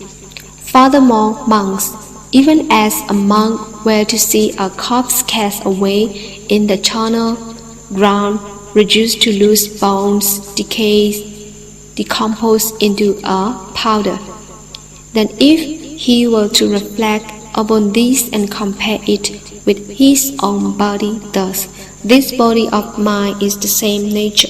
It will come as such, not being able to transcend this condition. The translation of conclusional part is the same as the end of Anapanasati on page 5 to 6. Contemplation on body is ended. Contemplation on feelings. And monks, how does a monk live practicing feeling? Contemplation of feelings. There is a case where a monk, when feeling a pleasant feelings, where a monk, when feeling a painful feeling, discerns that he is feeling a painful feeling, when feeling a neither painful nor pleasant feeling. He discerns that he is feeling a neither painful nor pleasant feelings when feeling of the flesh. He discerns that he is feeling a pleasant feeling of the flesh when feeling a pleasant feeling not of the flesh. He discerns that he is feeling a pleasant feelings not of the flesh when feeling a painful feeling of the flesh. He discerns that he is feeling a painful feeling of the flesh when feeling a painful feeling not of the flesh. He discerns that he is feeling a painful feeling not of the flesh. When feelings are neither painful nor pleasant feeling of the flesh, he discerns that he is feeling a neither painful or pleasant feelings of the flesh. When feelings are neither painful nor pleasant feeling not of the flesh, he discerns that he is feeling a neither painful nor pleasant feeling not of the flesh. Thus, he lives practicing internally feelings contemplation in the feelings. He lives practicing externally feelings contemplation in the feelings, or practicing internally and externally body contemplations in the feelings, or he lives contemplating the arising of phenomena in the feeling, or he lives contemplating the passing away of phenomena in the feelings, or he lives contemplating the arisings and passing away of phenomena in the feelings, or he is mindful that there is only this. The feeling is now clearly established in him, just enough for knowledge into reality, insight, and just enough for mindfulness. Clinging to, and he remains completely detached, clinging to nothing in the world, whatever experience he has. Monks, thus indeed, a monk lives feeling, contemplating in the feeling, contemplations on feelings is ended, contemplations on mind. And monks, how does a monk live practicing mind? Contemplations in the mind, monks. Here in a monk, when the mind has passions, discerns that the mind has passions. When the mind is without delusions, he discerns that the mind is without delusions. When the mind is scattered, when state of the mind is distracted, he discerns that state of the mind is distracted. When state of the mind is developed, he discerns that state of the mind is developed. When state of the mind is developed, he discerns that state of the mind is not enlarged. When the mind is suppressed, he discerns that the mind is suppressed.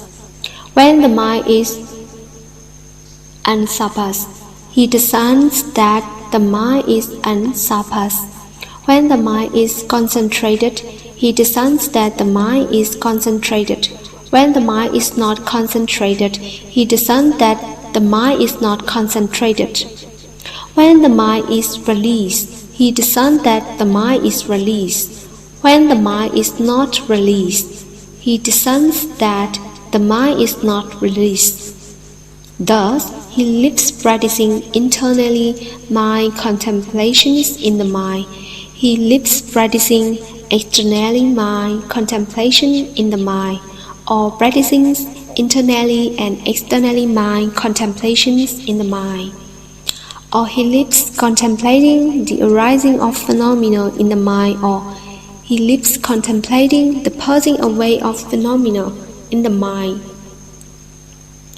Or he lives contemplating the arising and passing away of phenomena in the mind.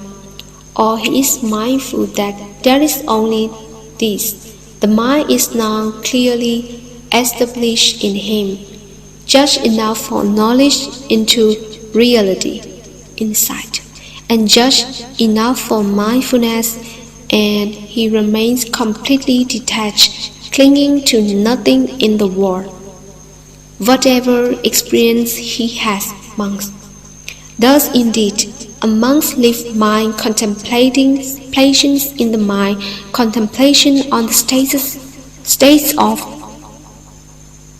If one's mind is ended, Dhammanupassana, contemplations on mental objects. The 5 mental hindrances. And monks, How does a monk live practicing mental objects, contemplations in the mental objects? Monk. Here in a monk lives practicing mental objects, contemplation in the mental objects of the 5 mental hindrances.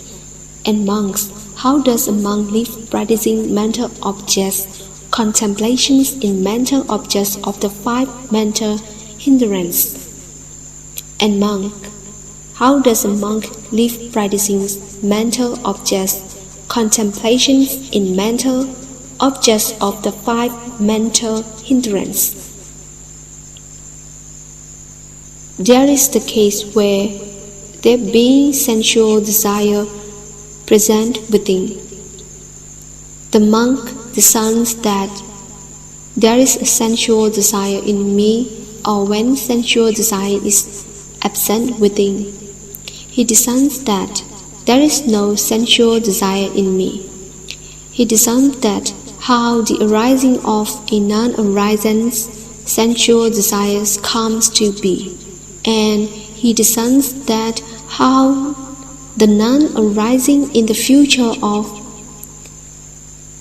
a discarded sensual desire comes to be. There being ill will present within, the monk discerns that there is ill will in me, or when ill will absent within. He discerns that there is no ill will in me. He discerns that how the arising of a non-arising ill wills come to be. He discerns that how the discarding of an already arisen ill will comes to be. And he discerns that how the non-arising, the future of a discard, will comes to be. There being sloth and torpor present within, the monk discerns that there are sloth and torpor in me, or when sloth and torpor are absent within. He discerns that there are no sloth and torpor in me. He discerns that how the arising of a non-arising sloth and torpor comes to be. He discerns that how he discarding of an already arising sloth and torpor comes to be. And he discerns that how the non-arising in the future of the discarded sloth and torpor come to be. There being restlessness and worry present within, the monk discerns that there are restlessness and worry in me, or when restlessness and worry are absent within. He discerns that there are no restlessness and worry in me.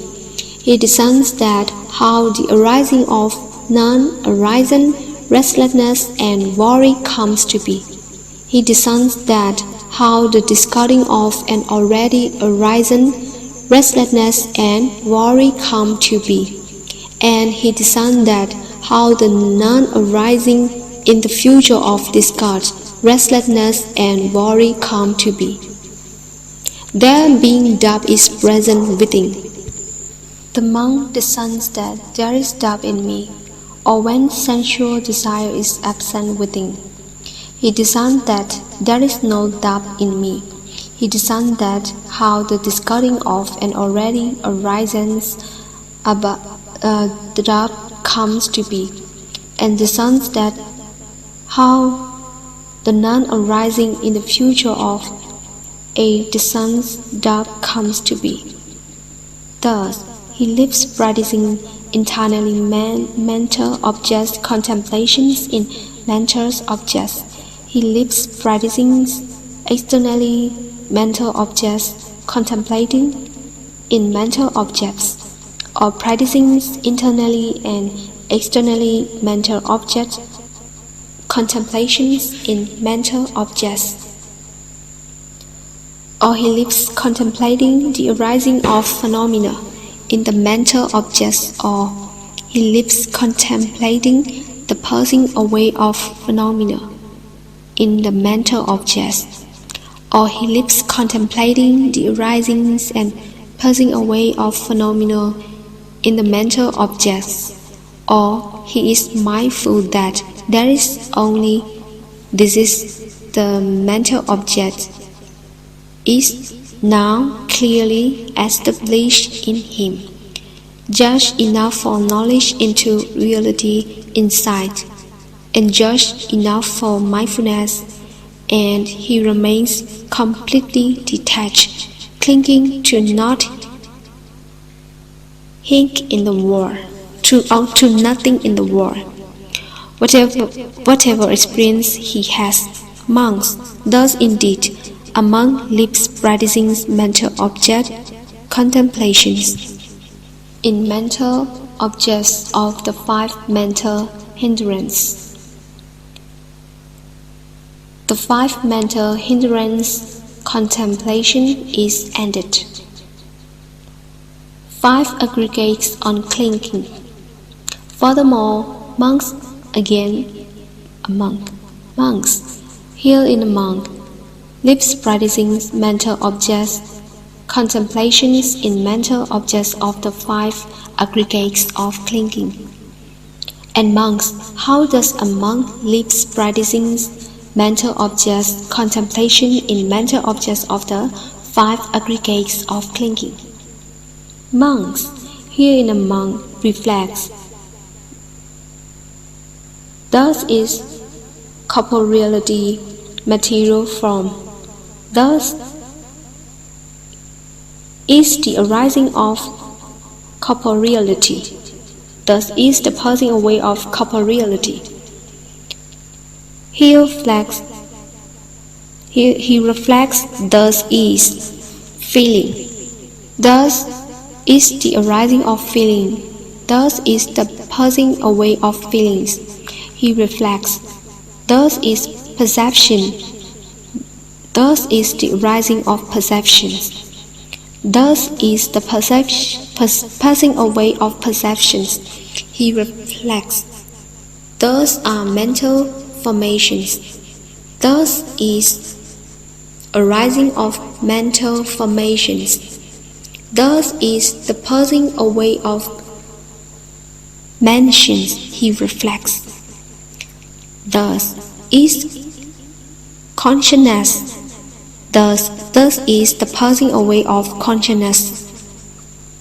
The text and translation is the same as page 29, line 13 to page 30, line 9. Monks, thus indeed, a monk lives practicing mental object contemplations in mental objects of the five aggregates of clinging. The contemplation of the five aggregates of clinging is ended. The six internal and external sense bases. Furthermore, monks, again among lives practicing mental objects, contemplation in mental objects of the six internal and the six external sense bases. And monks, how does a monk live practicing mental objects, contemplation in mental objects of the six internal and the six external sense bases? Monks, here in a monk, knows the eye. He knows the visible forms, and he knows the feathers that arise based upon the interaction of both eye and forms. Of the non-arising feathers comes to be. He knows how the discarding of the already arising feather come to be, and he knows how the non-arising in the future of the discarded feather comes to be. There are 10 feathers or bondage. Please read at the end of this text. Knows the ear, he knows the songs. He knows the feather that arises based upon the interaction of both ear and song. He knows how the arising of the non-arising feather comes to be. He knows how the discarding of the already arising factor comes to be. He knows how the non-arising in the future of the discarded factor comes to be. He knows the nose, he knows the smells, and he knows the factor that arises based upon the interaction of both nose and smell. He knows how the arising of the non-arising factor comes to be. He knows how the discarding of the already arising factor comes to be, and he knows how the non-arising in the future of the discarded factors come to be. He knows the tongue, he knows the taste, and he knows the factor that arises based upon interaction of both tongue and taste. He knows how the arising of the non-arising factor comes to be, and he knows how the non-arising in the future of the discarded factors come to be. He knows the body, he knows the touch, actual impressions, and he knows the factor that arises based upon the interactions of both body and touch. He knows how the arising of the non-arising factor comes to be. He knows how the discarding of the already arising factor comes to be. And he knows how the non-arising in the future of the discarded factor comes to be. He knows the mind, he knows the mental objects, he knows the factor that arises based upon the interactions of both mind and mental objects. He knows how the arising of the non-arising factor comes to be. He knows how the discarding of the already arising factor comes to be, and he knows how the non-arising in the future of the discarded factors come to be. The text and translation is same as page 29, line 13 to page 30, line 9. Monks, thus indeed, among lips practicing mental object contemplation in mental objects of the six internal and the six external sense bases. The contemplation of the six internal and external sense base is ant. The seven enlightenment factors. Furthermore, monks, again among lips practicing mental objects contemplation in mental objects of the seven enlightenment factors. Monks, here in the monk reflects when the enlightenment factors of mindfulness is present within the monk knows there is the enlightenment factor of mindfulness in me, or when the enlightenment factors of mindfulness is absent within, he knows there is no enlightenment factor of mindfulness in me. He knows how the arising of the non-arising enlightenment factor of mindfulness come to be. He knows how the perfections in the process of development of the already arising enlightenment factor of mindfulness come to be. When the enlightenment factor of investigation of reality is present within the monk, knows there is the enlightenment factor of investigation of reality in me, or when the enlightenment factor of investigation of reality is absent within, he knows there is no enlightenment factors of investigation of reality in me, or when the enlightenment factor of investigation of reality is absent within, he knows there is no enlightenment factor of investigation of reality in me. He knows how the arising of the non-arising enlightenment factor of investigation of reality comes to be. He knows how the perfection in the process of development of the already arising enlightenment factor of investigations of reality come to be. When the enlightenment factor of self-effort is present within the monk knows, there is the enlightenment factor of self-effort in me, or when the enlightenment factor of self-effort is absent within, he knows there is no enlightenment factor of self-effort in me. He knows how the arising of the non-arising enlightenment factor of self-effort come to be. He knows how the perfections in the process of development of the already arising enlightenment factor of self-effort come to be. When the enlightenment factors of rapture is present within the monk, knows there is the enlightenment factor of rapture in me, or when the enlightenment factor of rapture is absent within, he knows there is no enlightenment factor of rapture in me. He knows how the arising of the non-arising enlightenment factor of raptures come to be. He knows how the perfections in the process of development of the already arising enlightenment factor of rapture comes to be.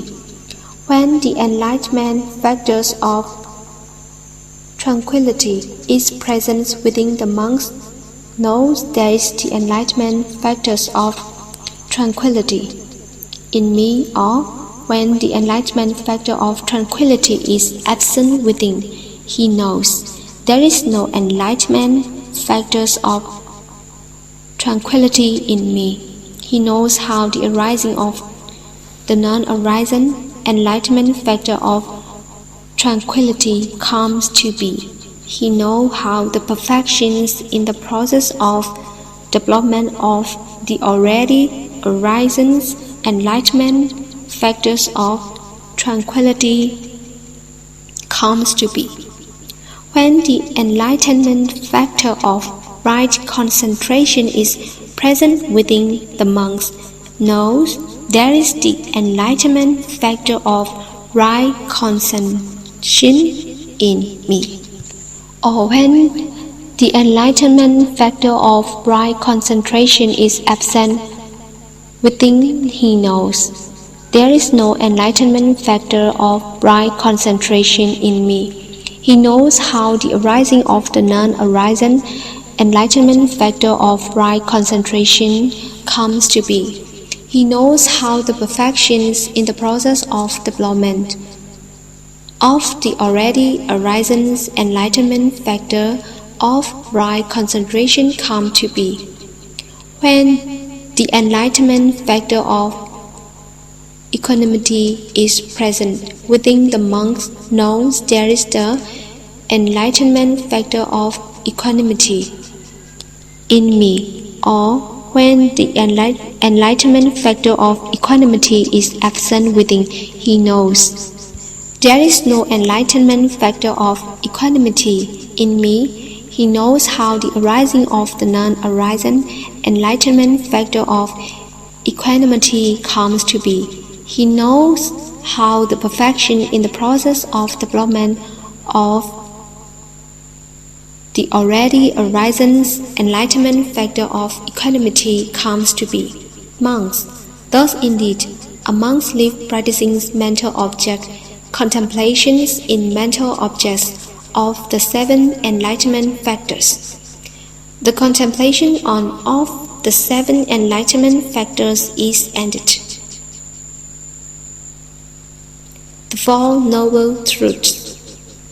Furthermore, monks, again, a monk's live practicing mental objects contemplations in mental objects of the Four Noble Truths. And monk, how does a monk live practicing mental objects, contemplations in mental objects of the Four Noble Truths? Monks, here in a monk, know as it really is. This is suffering. He knows as it really is. This is the cessation of suffering. He knows as it really is. This is the way of practice leading to the cessation of suffering. And monks, what is the noble truth of suffering? Birth is suffering. Aging is suffering. Death is suffering. Grief, lamentation, pain, sadness, and despair, suffering. Being separated from love is suffering. Not getting what is wanted is suffering. In brief, the five aggregates of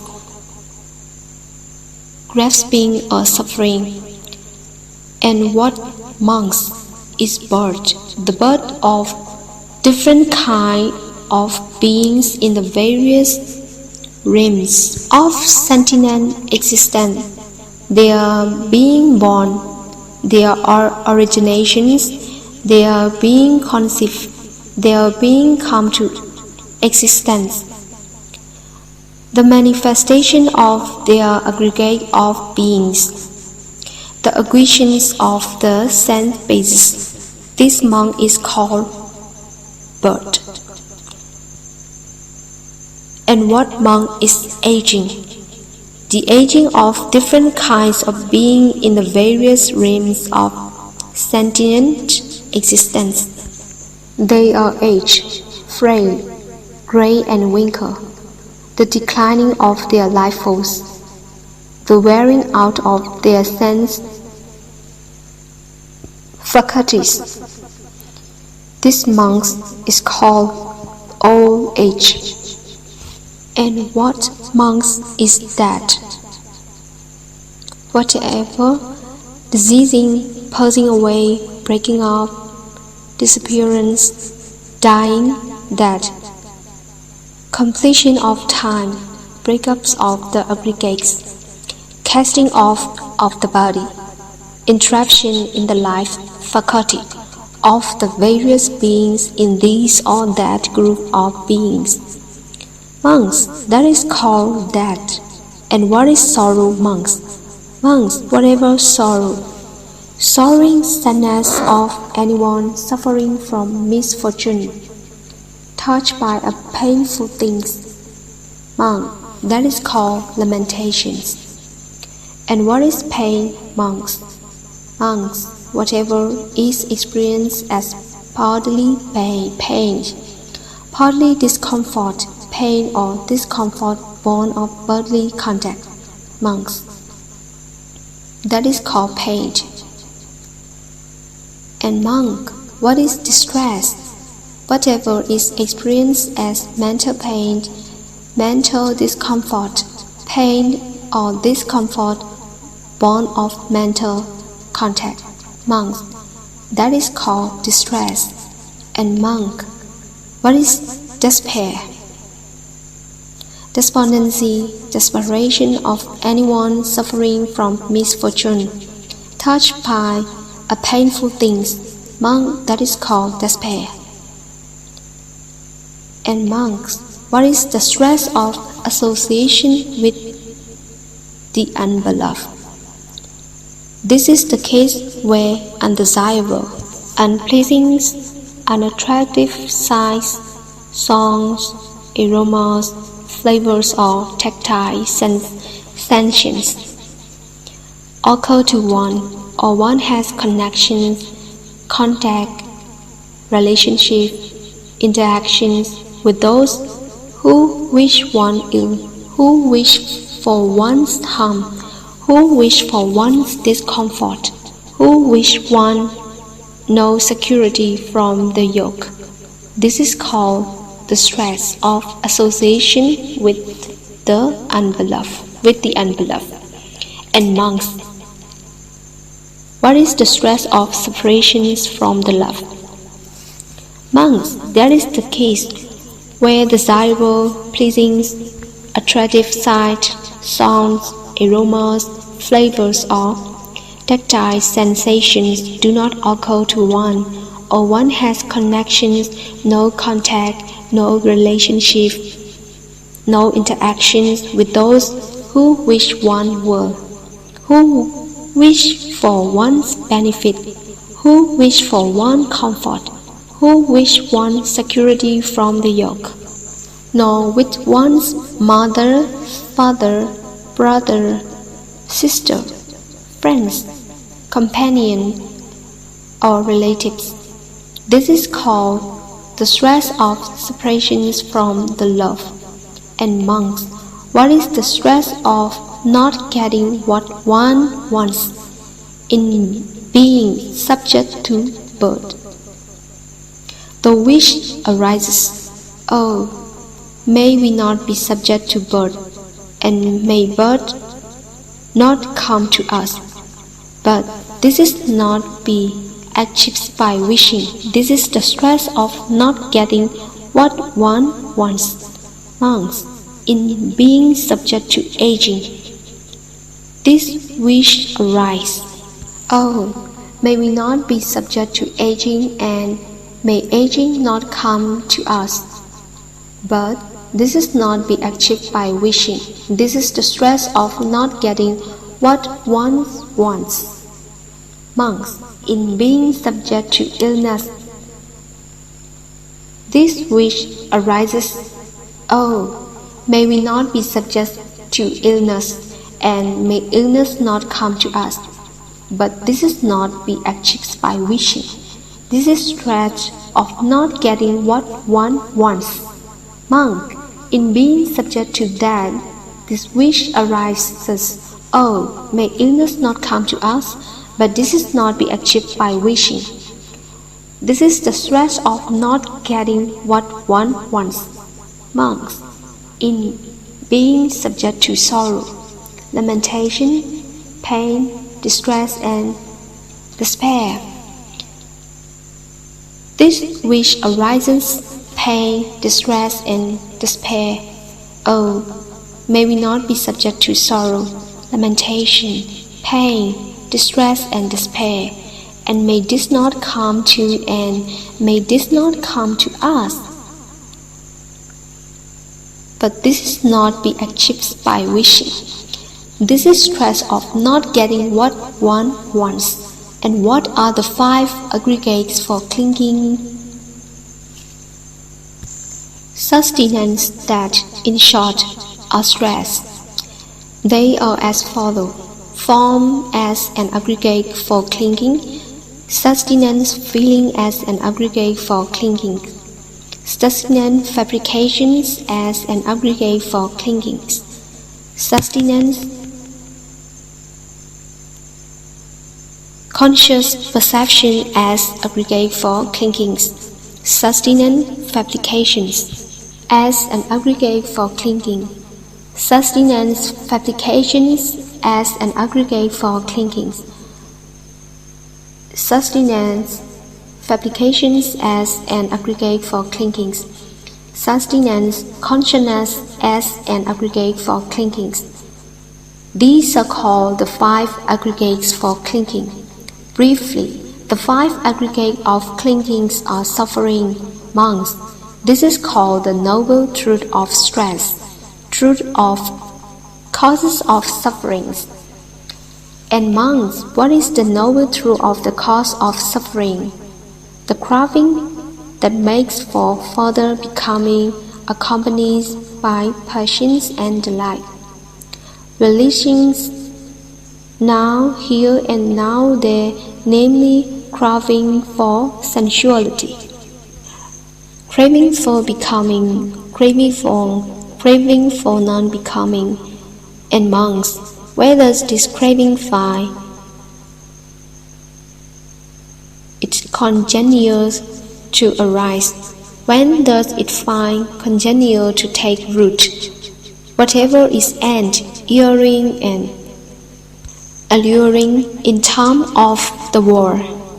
That is where this craving, when arises, that is where when dwelling it dwells, and what is endearing and alluring in terms of the world. The eye is endearing and alluring in terms of the world. That is where this craving, when arises. That is where when dwelling it dwells. The ear, the nose, the tongue, the body, the intellect is endearing and alluring in terms of the world. That is where this craving, when arises. That is where when dwelling it dwells, forms, songs, smells, tastes, tactile sensations, ideas is endearing and alluring in terms of the world. That is where this craving, when arises. That is where when dwelling it dwells.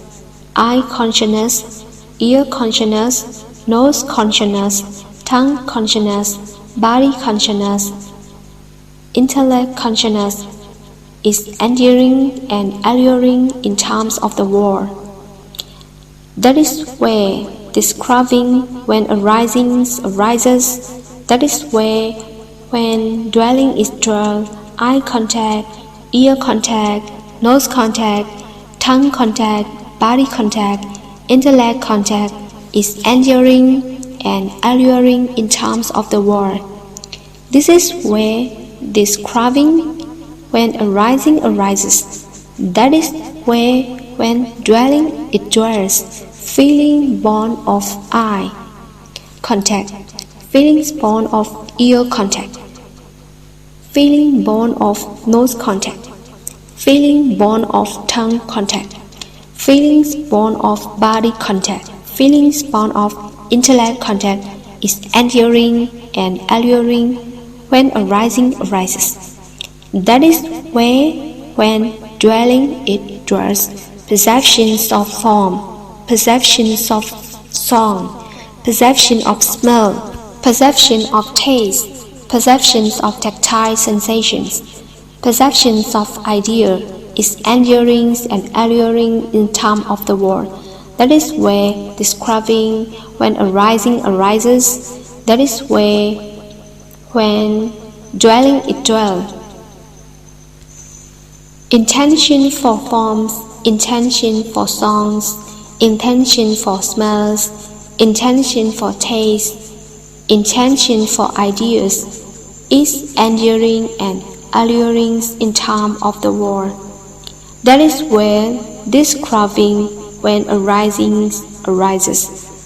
That is where when dwelling is dwelt, craving for forms, craving for songs, craving for smells, craving for taste, craving for tactile sensations, craving for ideas is enduring and alluring in terms of the world.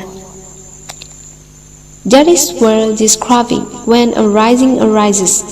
That is where when dwelling it dwells.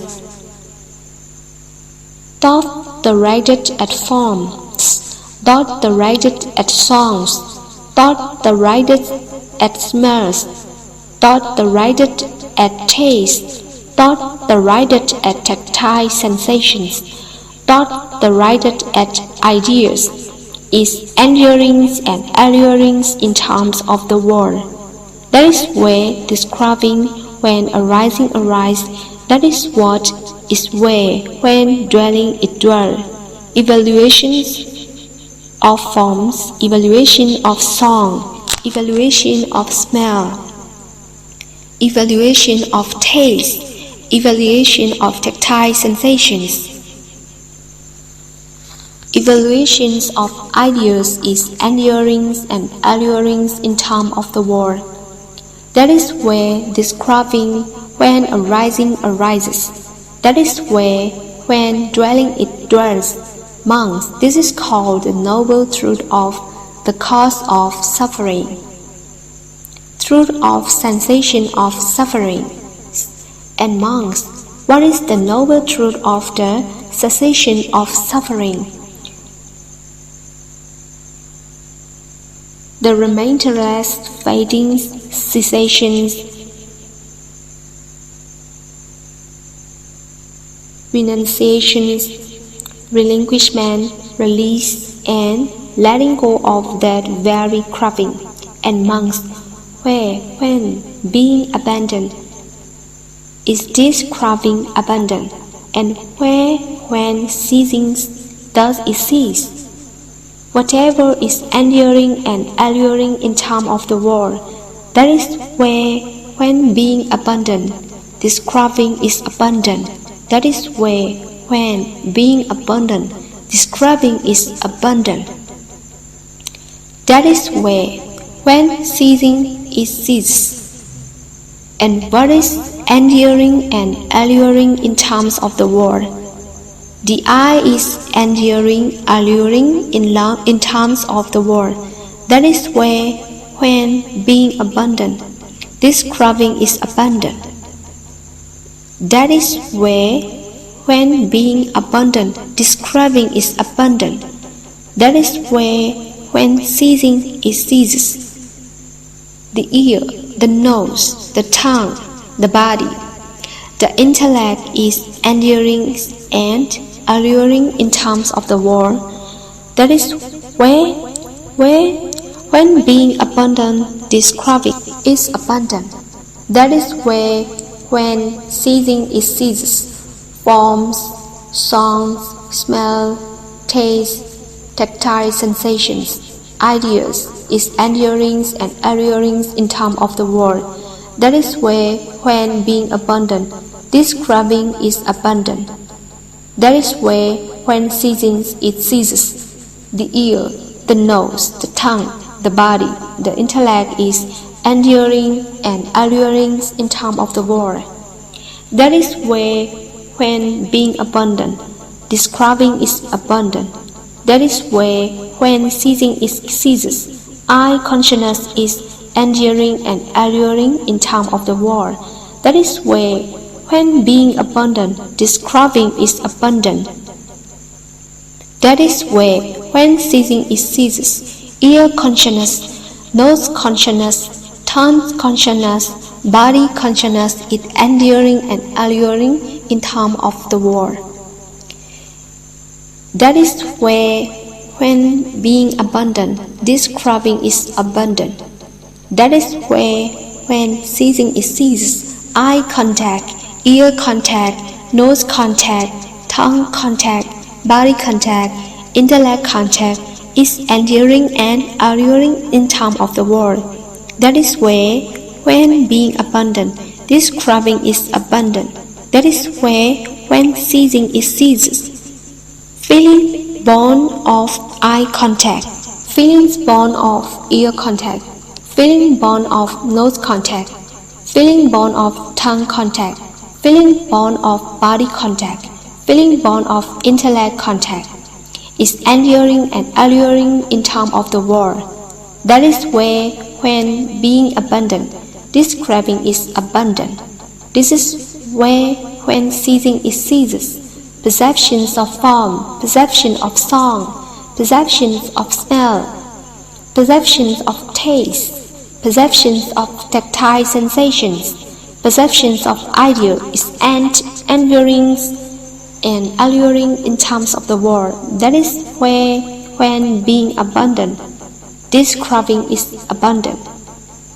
That is where, when ceasing, it ceases. Intention for forms, intention for songs, intention for smell, intention for tastes, intention for tactile sensations, intention for ideas is enduring and alluring in terms of the world.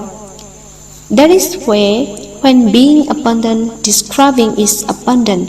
That is where, when ceasing, it ceases. Craving for forms, craving for songs, craving for smells, craving for taste, craving for ideas, its endurance and allurance in terms of the world.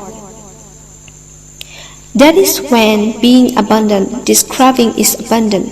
That is where when ceasing it ceases, not directed at form, directed at songs, not directed at smells, not directed at taste, not directed at tactile sensations,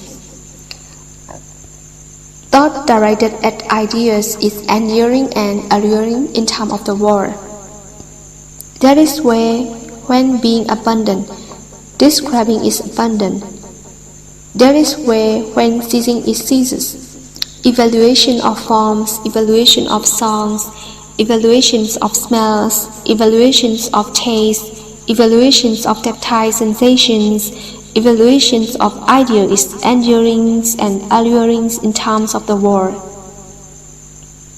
That is where when being abundant, describing is abundant. That is where when ceasing it ceases. Monk, this is called the noble truth of the cessations of suffering, truth of the birth leading to cessations of sufferings. And monk, what is the noble truth of the birth of practice leading to the cessation of stress? Just this very noble eightfold birth,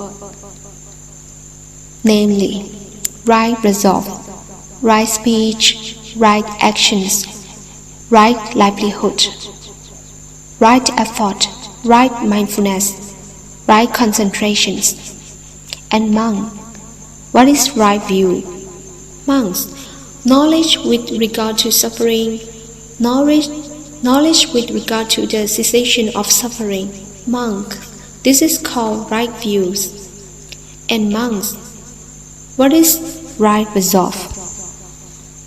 Aspiring to renunciation, aspire to freedom from ill will, aspirations to harmlessness.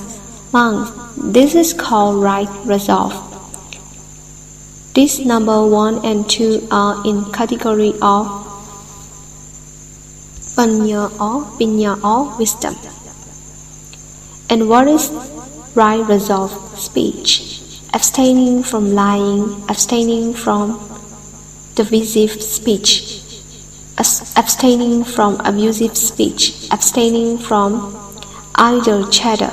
Monks, this is called right speech. And monks, what is right actions? Abstaining from taking life, abstaining from stealing, abstaining from wrong conduct in sexual pleasures, abstaining from unchaste conduct. Monk, this is called right actions. And monks, what is the right livelihood? Monks, there is the case where a noble disciple, having abundant dishonest livelihood, keeps his life going with right livelihoods. Monks, this is called right livelihood.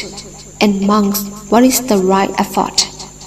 Here in monks, a monk generates desire, endeavors, use, persistence, uphold, exerts his intent for the sake of the non-arising of evil, unskillful qualities, the sake of that have not yet arisen. A monk generates desire, endeavors, arouses, persistence, upholds and exerts his intent for the sake of the abandoning of evil, unskillful qualities that have arisen. A monk generates desire, endeavors, arouses, persistent,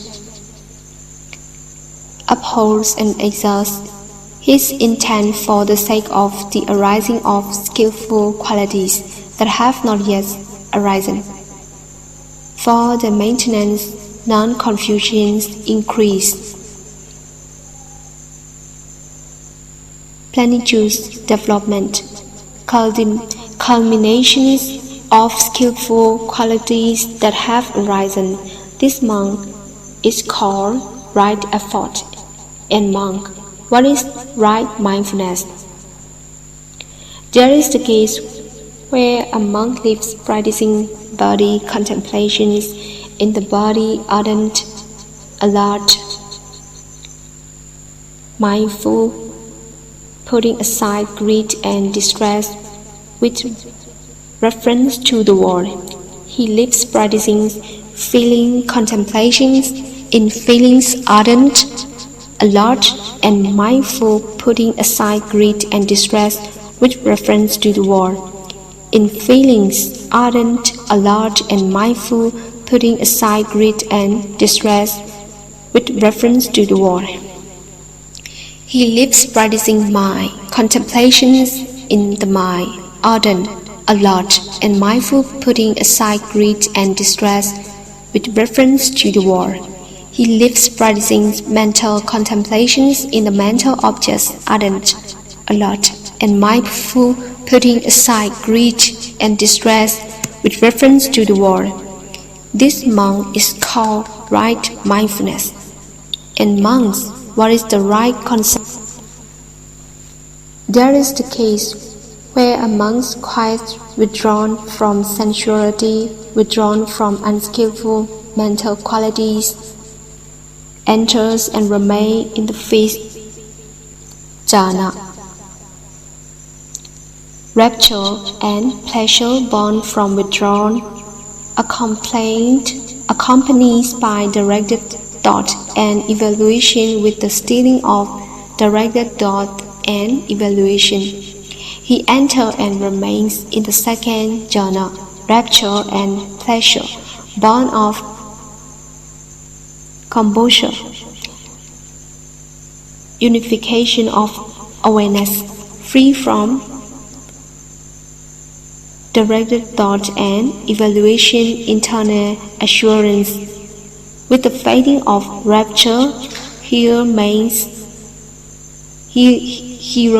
in equanimity, mindful and alert, physically sensitive of pleasure. He enters and remains in equanimity, mindful and alert, physically sensitive of pleasure. He enters and remains in the third jhana, of which the noble ones declare, equanimous and mindful, he has a pleasurable abiding with the abandon of pleasure and pain, with the earlier disappearance of elations and distress. He enters and remains in the fourth jhana, purity of equanimity and mindfulness, neither pleasure nor pain. This monk is called right concentration. This monk is called the noble truth of the path of practice leading to the cessation of suffering. The text and translation is seen as page 29, line 13 to page 30, line 9.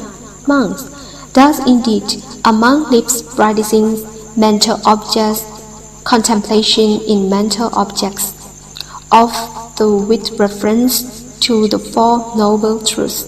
The contemplations of the Four Noble Truths is ended. Conclusion: benefits of Satipatthana meditation. Now, if anyone would develop these four frames of reference in this way for 7 years, one of two fruits can be expected from him. Either nicest right here and now, or if there be any remnant of clinging sustenance, none return monks, let alone 7 years.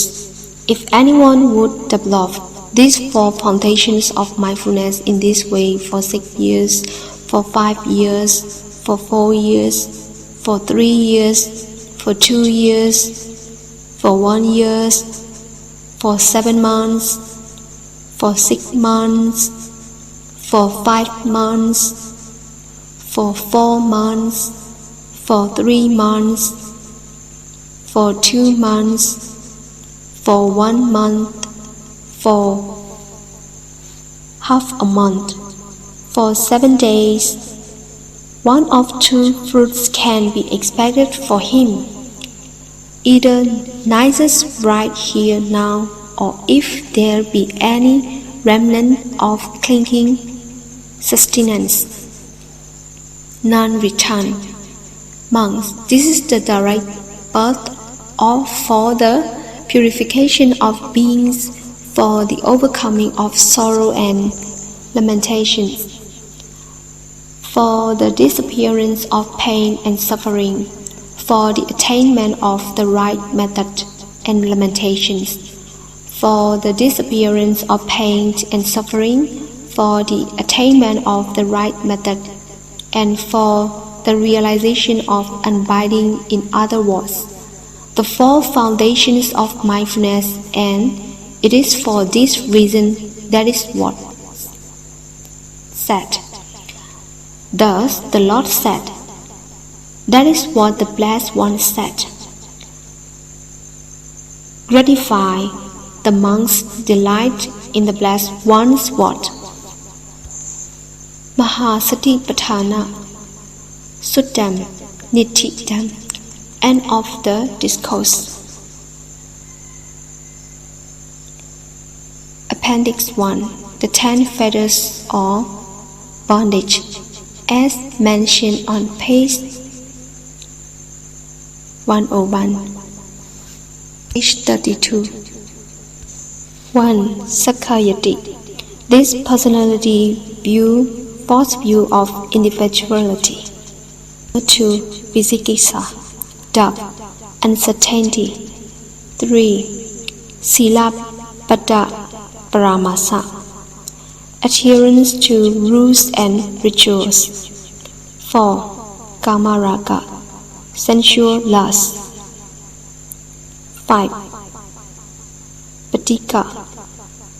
Repulsions, irritations from 1 to 5. Called Orakambiya, Orapakiya, lower fetters. 6. Ruparaga, greed for fine material existence, attachment to realm of form. 7. Arupa raga, greed for material existence, attachment to formless realms. 8. Mana, conceit, pride. 9. Ottasa, restlessness, distraction. 10. Avisa, ignorance. From 6 to 10, called Udambam Pakiya, high fetters. Sappa papasa agaranam kusala supasambada. Sasita pariyodapanam idam Buddha sasanam. Not to do evil, to do good, to purity the mind. There are the Buddha's instruction. Buddha. A brief introduction to the Buddha Dhamma, a Dhamma talk. Number 1. True happiness means realizing Dhamma. Every human being wants a good life and genuine happiness, and so we live our lives persevering in doing everything we can in order to achieve these things. But because we act with perseverance without knowing and understanding what a good life and genuine happiness really are, We human beings face problems. To put it directly, the principle in building a good life and real happiness is not something out of the ordinary. It simply means to reach the Dhamma. They are one and the same things. When we have achieved a good life and genuine happiness, it means we have reached the Dhamma. To put it briefly, true happiness means realizing Dhamma. When we have clarified the situation thus, no one will have any anxiety. Since we see that to progress towards the Dhamma is exactly the same thing as the goal of life, which is something we are already pursuing. If you are able to assure yourself that you have already attained a good life and genuine happiness, it is the same as if you would say to yourself that you have reached true Dhamma. But are you able to confirm that for yourself? If not, you have to admit, I still have to endeavor to reach a good and happy life, and that means I still have to reach the Dhamma. These two things are on one and the same. That means that when there is true happiness, we have reached real Dhamma, and when we have reached real Dhamma, there is true happiness. Buddhism teaches that to achieve a good and happy life, or in other words, to reach real Dhamma, is done through development at many levels. These levels can be reduced, in summary, to three, namely, this level can be, number 1, the level of sensual pleasures.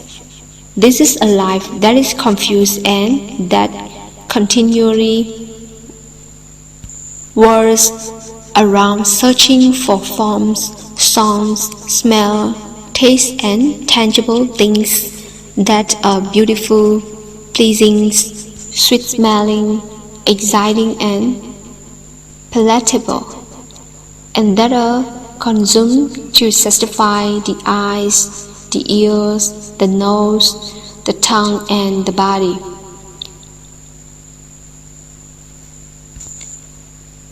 This is to enjoy and to be enraptured by all these things. The life and happiness of this level can be divided further into two levels, namely 2. The level that lacks studying and training, that is still not developed. The satisfying of eye, ear, nose, tongue, and body through forms, songs, smell, taste, and tangible things is something we all provide for ourselves, and having once started to consume, there is no end to this consumption. There is never enough, and this leads to the search for the ultimate consumptions and then for even more continuously. The things that are then consumed are outside ourselves, which means we have to search for them. Thus, the happiness on the levels of sensual pleasures is a happiness that comes about from getting and taking things. When one is looking for this level of happiness, it is only for him or herself, and must have maximized in a process that cannot end. This must consequently result in struggling, competitions, oppressions, suppressions, taking advantage of each other, and finally in struggling each other. This will lead to the point where everyone is struggling with everyone else in order to possess and to obtain until either all have to do without or only the stronger ones, who will constitute a very small number of people indeed, will get everything while all the other gets nothing at all. To sum up, humans will be without peace and happiness. The life and happiness of people on the level of sensual pleasure that is still undeveloped is in its equality, not different from that of animals, being that people look down upon. Indeed, it is even much worse than that of animals, because of the much greater violence of human beings, since they have hands, brains, and tools which they use to struggle with and to destroy each other. The level that is directed towards studying and training, and at which developed beings.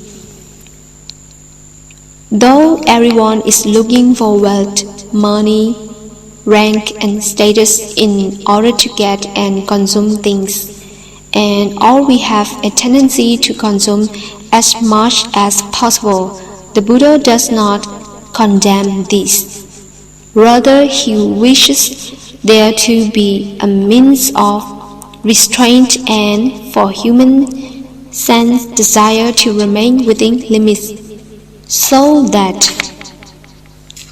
they do not cause too many problems for life and for society. Further, the Buddha directs us to knowing how to develop our life toward higher goals in order to create ever more benefit and happiness for society.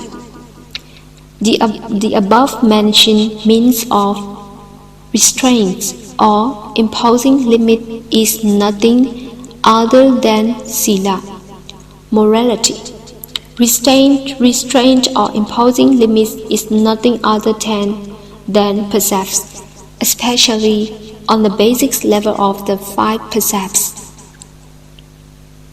Number 1, which may manifest in the form of the laws or other regulations of society. Sila is the device that restrains and is a framework that prevents the search for sensual pleasures from exceeding the limits beyond which there is too much struggling with and oppressing of each other. Sila allows humans to live together in an appropriate way and allows society to have some peace and happiness, with every individual having enough goods to provide her and himself with some happiness. Each person, therefore, has the opportunity to consume things that satisfy the 5 senses in an appropriate way. On this level, the Buddha recommends generosity, dana, which helps to support the stability and security, peace and happiness of the society. Since human beings know how to share amongst each other and how to be helpful, including the helping of those suffer hardship. As soon as there is morality, sila, as a foundation and generosity, dana, to provide with support, humans can live together increasingly well. There is the readiness to have each other, and society has peace and happiness to a reasonable extent. When humanity has reached this level of development, which provides the opportunity to obtain happiness from sensual pleasure in material things, all of which provide for fun and are sweet and good tasting, this should be a life and society that are perfect. But actually, this is not so because of problems that inevitably arise in regard to taking sensual pleasures in material things. Apart from consumption that never knows enough or full and therefore causes oppressions and struggle amongst people, there is yet another problematic point. The happiness that comes from sensual pleasures in material things has to depend on things outside ourselves. For example, the various consumer goods, and is therefore a dependent happiness that comes from outside and consequently allows us no liberty.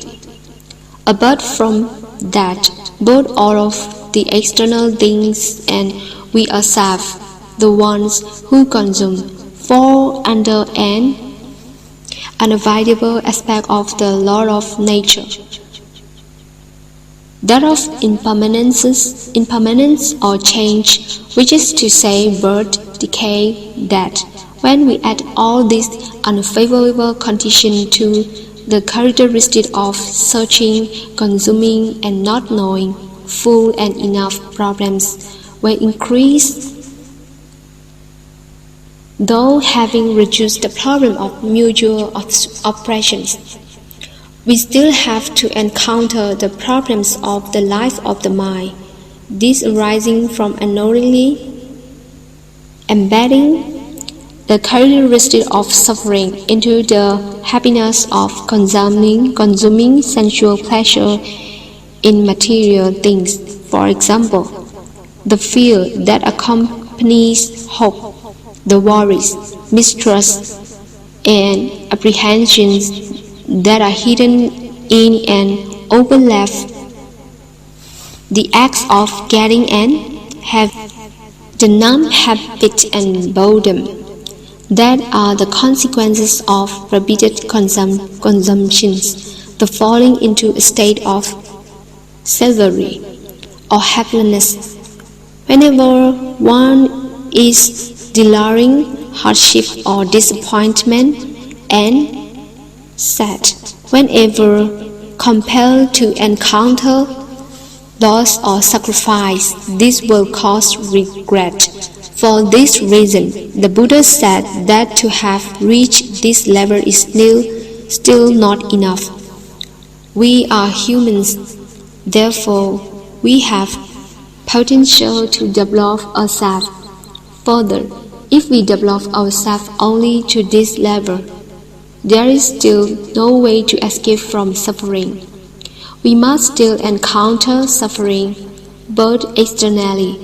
This is because this kind of happiness is based on things that are characterized by sukha, unsatisfactoriness. Thus, the foundation is not firm. Therefore, we have to develop our life further. Those who have studied and trained themselves in the right way will proceed towards development on the level of the mind and on the level of freedom through wisdom. They will then bring the results from developments on the mind levels and on the wisdom level to have to solve problems on the level of sensual pleasures in material things. And this means that they can relate to sensual pleasures in material things in a manner that poses the smallest dangers and suffer, but provides the greatest benefits, and at the same time, there will be happiness on a higher levels as well. The level of mind development, when we have developed the mind so that it becomes virtuous metta, loving kindness and karuna, compassion, will come into existence. This means we have love and goodwill towards others. We want others to be happy and we wish to work for their happiness. And eventually, when we give, share and have and see that others are happy, we ourselves will be happy. Thus, generosity, dana, instead of creating a sense of loss, will create happiness. Previously, we have known only the happiness that comes from getting and taking. But now, in addition, we have a new form of happiness. That is the happiness that comes from giving and sacrifice. The giving and relinquish can become happiness when the mind has been developed and has changed. At the same time, mind development brings about faith, the confidence in things that are right and beautiful, and in the establishing of others, and at the same time we feel happy. Our hearts are full of joy because of that giving and sacrifice. Before this change, we regard wealth, money, rank, status, and authority only as tools and opportunities to seek for sensual pleasures in the various material things, which we had used to indulge ourselves to the fullest extent. But when we have developed our minds and wisdom up to a certain level, we see new possibilities. In all those things, our wealth, rank, and authority can become tools that provide an enhanced opportunity to establish good and right things, benefit and happiness in broader and more successful way. Even though we have good, constructive ideas without resources and allies, our ideas may well not be successful or will be realized only to a small extent. But when we have resources and allies, this good idea will finally be of great and extensive benefit. This means that now wealth and authority, which once were tools in the service of craving and selfishness, have performed this change. We regard wealth, money, rank, status, and authority only as tools and opportunities to seek for sensual pleasure in the various things, which we had used to indulge ourselves to fullest extent. But when we have developed our minds and wisdom up to a certain level, we see new possibilities in all those things. Our wealth, rank, and authority can become tools that provide an enhanced opportunity to establish good and right things,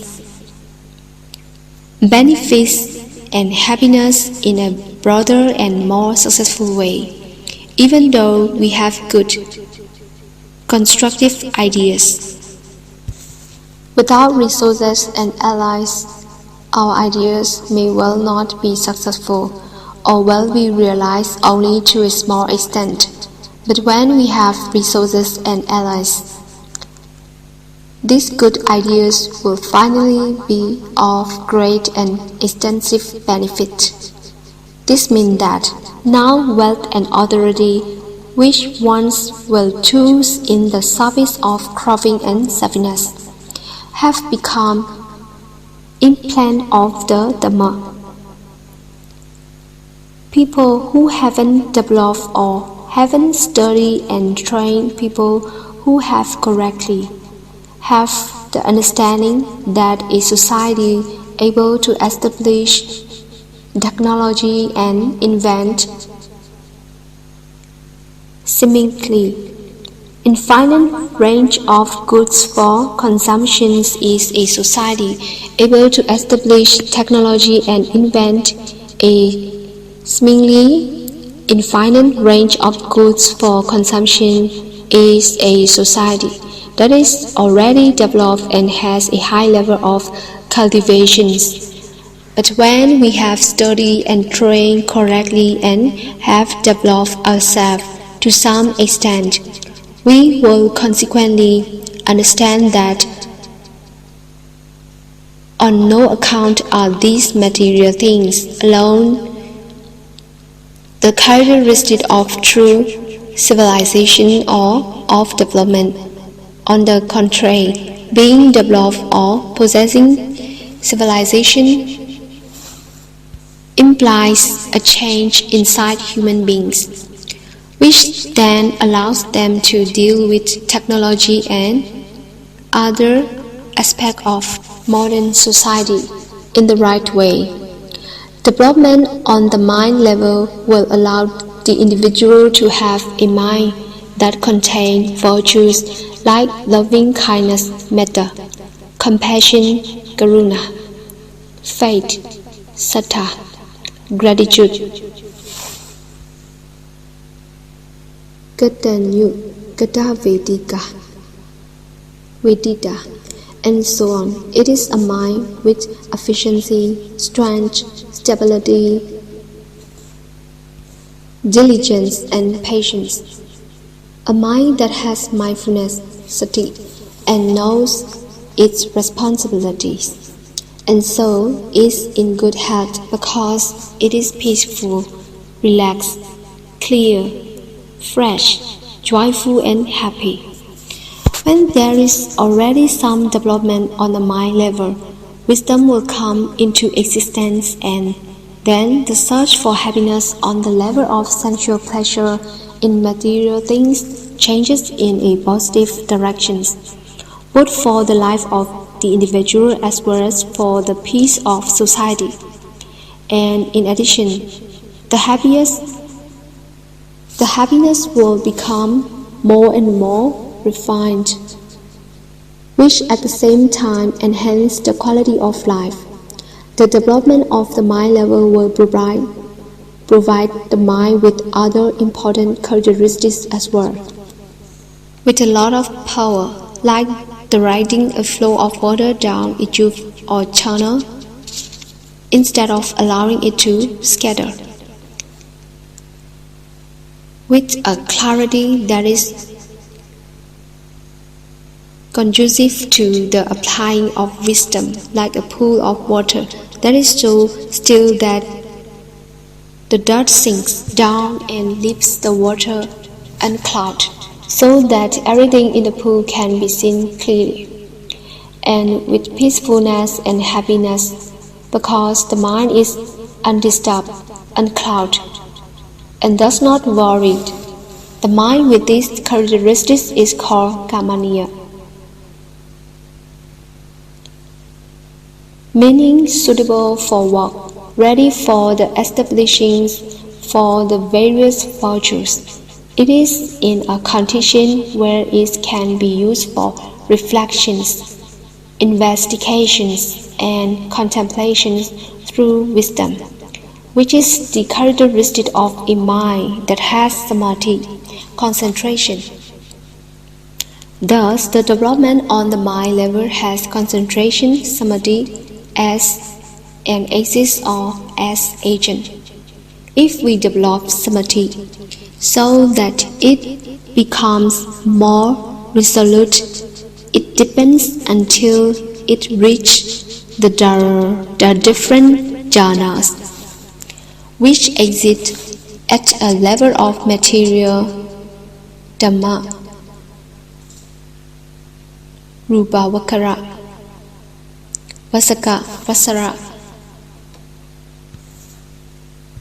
as well as at the level of non-material dhamma, ayupa, vasara. The happiness on this mind level is much more subtle and pure, because there are no symptoms of suffering, unlike those concealed ones when seeking pleasure in material things. We experience fear, mistrust, boredom, being disheartened, and so forth. But even having reached this level, the Buddha says it's still not enough. although we reach a really deep level inside our mind, there is still the danger of becoming attached to samadhi and its corresponding results. Such attachment would make us escape from the society and not face reality. It is a temporary escape from suffering and problems.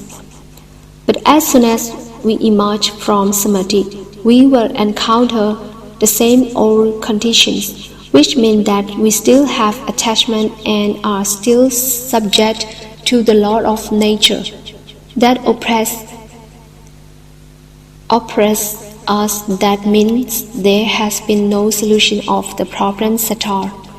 For this reason, we still have to go on in order to reach the perfect extinction of our problems, so that we are happy without the slightest residues of suffering. Therefore, the Buddha teaches yet another level. Number 3, the level of liberations. Liberations means the life that is free, that transcends the conditions of being oppressed and overwhelmed by any problems at all. Even the natural law of change, impermanence and decay will not trouble us anymore. There is a pure and light happiness without a disturbing shadow of suffering. Then we are called Buddha, which can be simply translated as awakened or enlightened. The individual who has a life and happiness on this level has one important characteristic.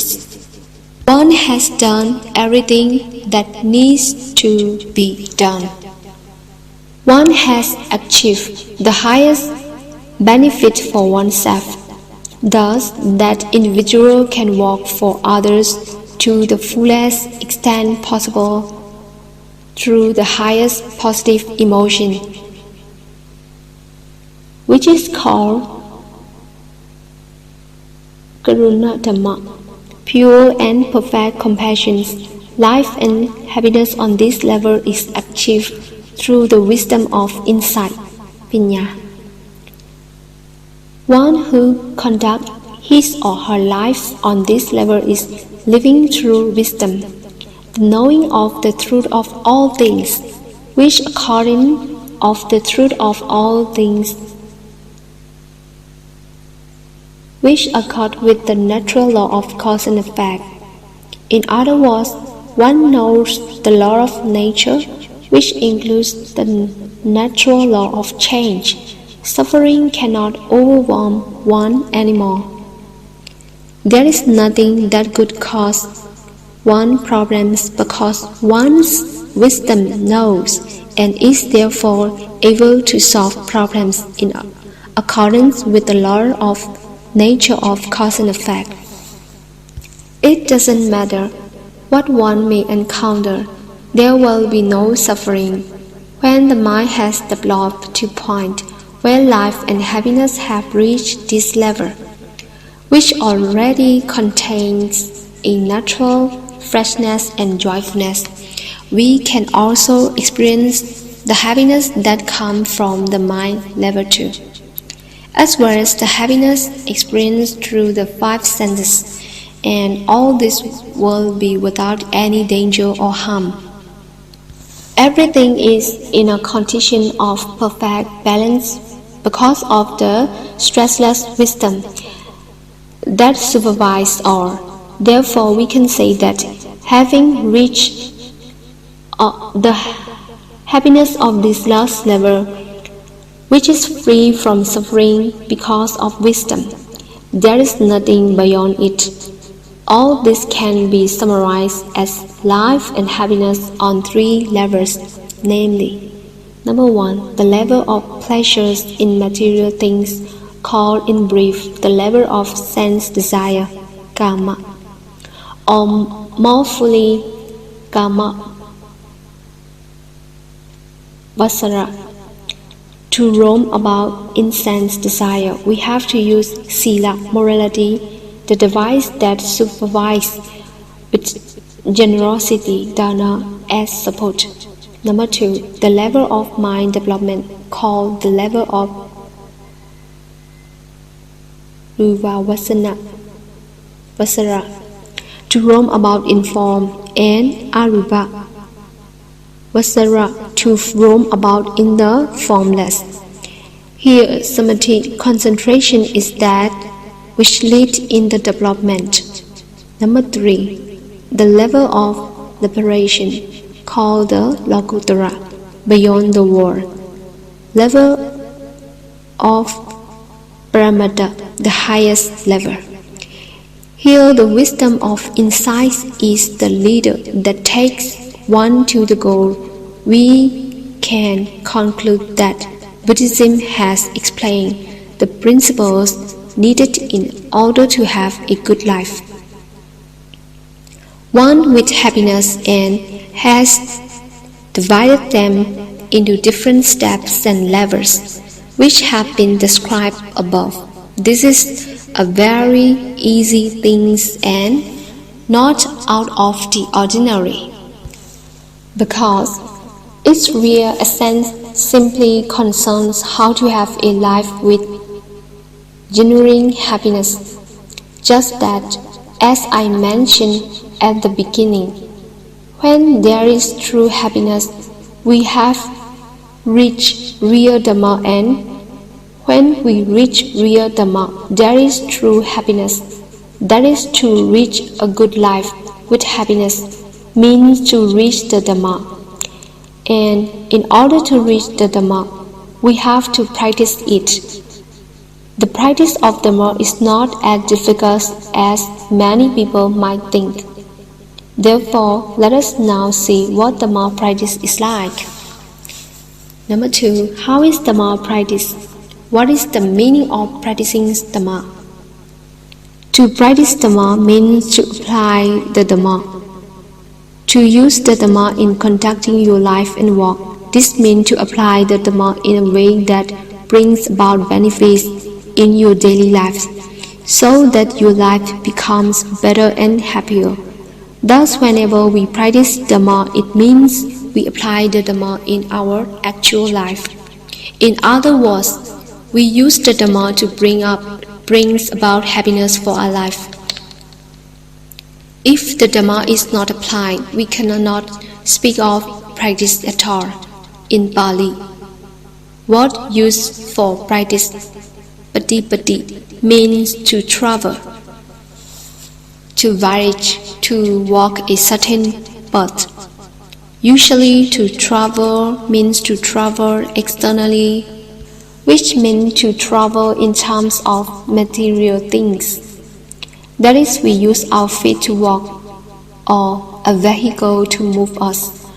Regarding our life, it is just the same. To live is one kind of voyage or traveling. Our being is comparable to a bird.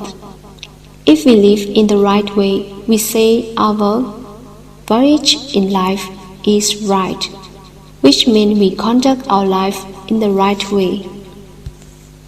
If our voyage in life is not right, we say that we conduct our life in the wrong way, translating the word for practice, patipati. In this way, we can say that to practice Dhamma means to apply the Dhamma in our voyage through life, or in other words, to apply the Dhamma in order to conduct our life in the right way.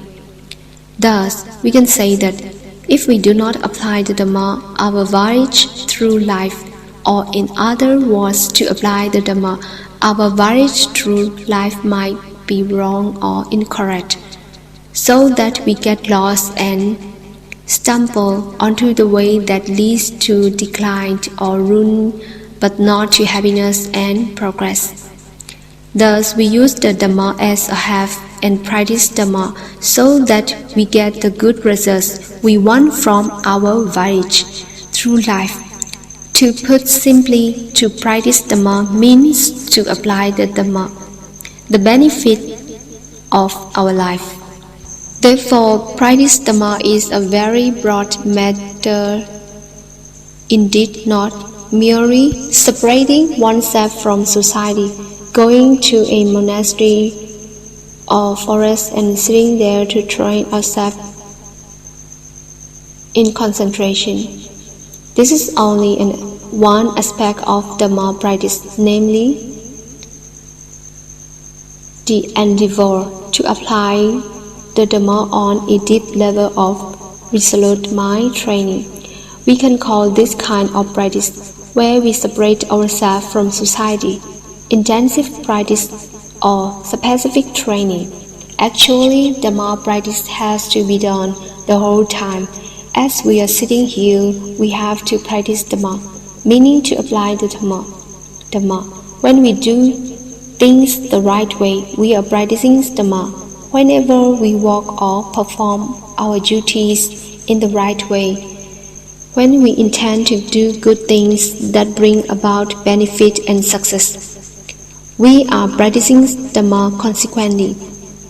When it is our duty to study and we study the right way, have diligence, are committed to our study and investigate and experiment in order to get every better results. This is called practicing Dhamma. For example, studying by applying the 4 Itthipada base of success, that is to have chanda, the aspiration to study, virya, effort and energy, citta, commitment and dedication, and vimamsa, investigation and experimentations in order to get ever better results. This is called practicing Dhamma. It is the same when we walk. Whenever we include the 4 Itthipada in our walks, we practice Dhamma.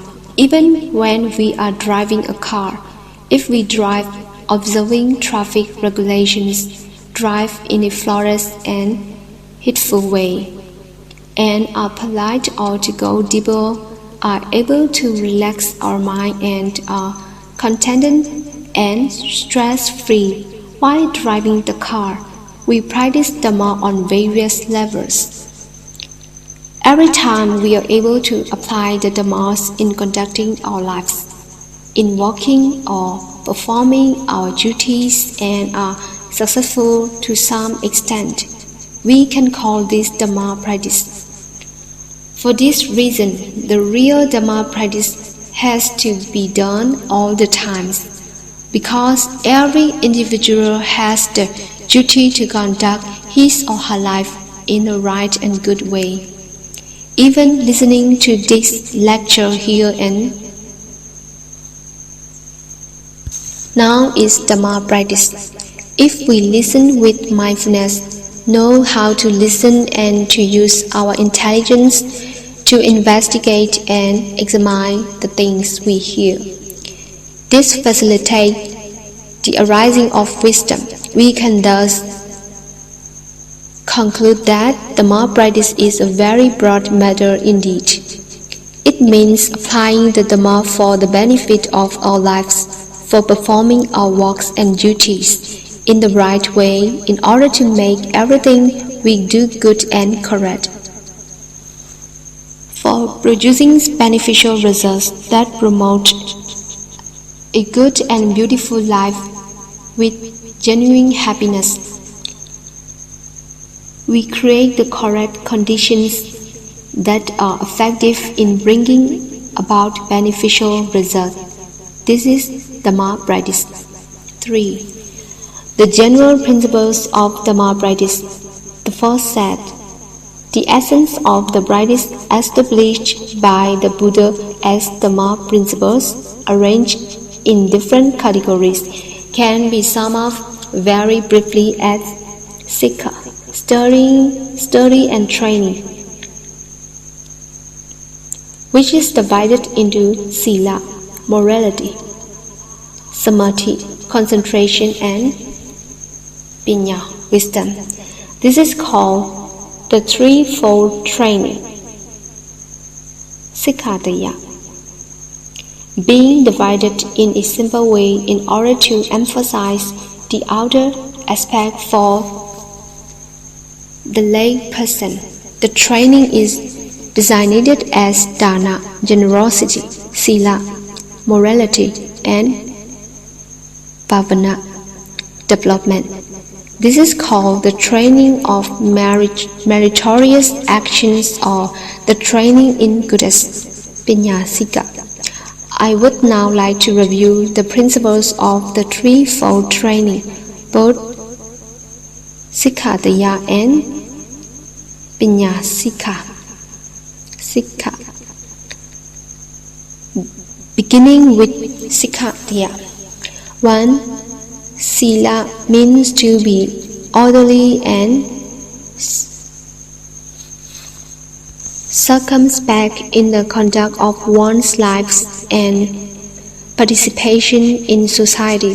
Put another way, it means to have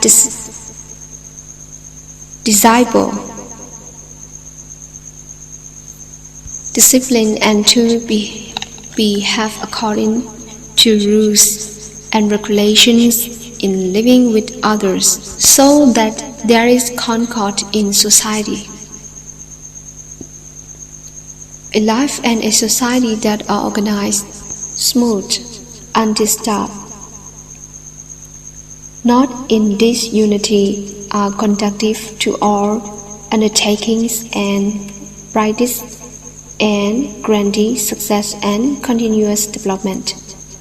Sila exists on many levels, or is divided into many categories to suit various life conditions and society, or assemblies.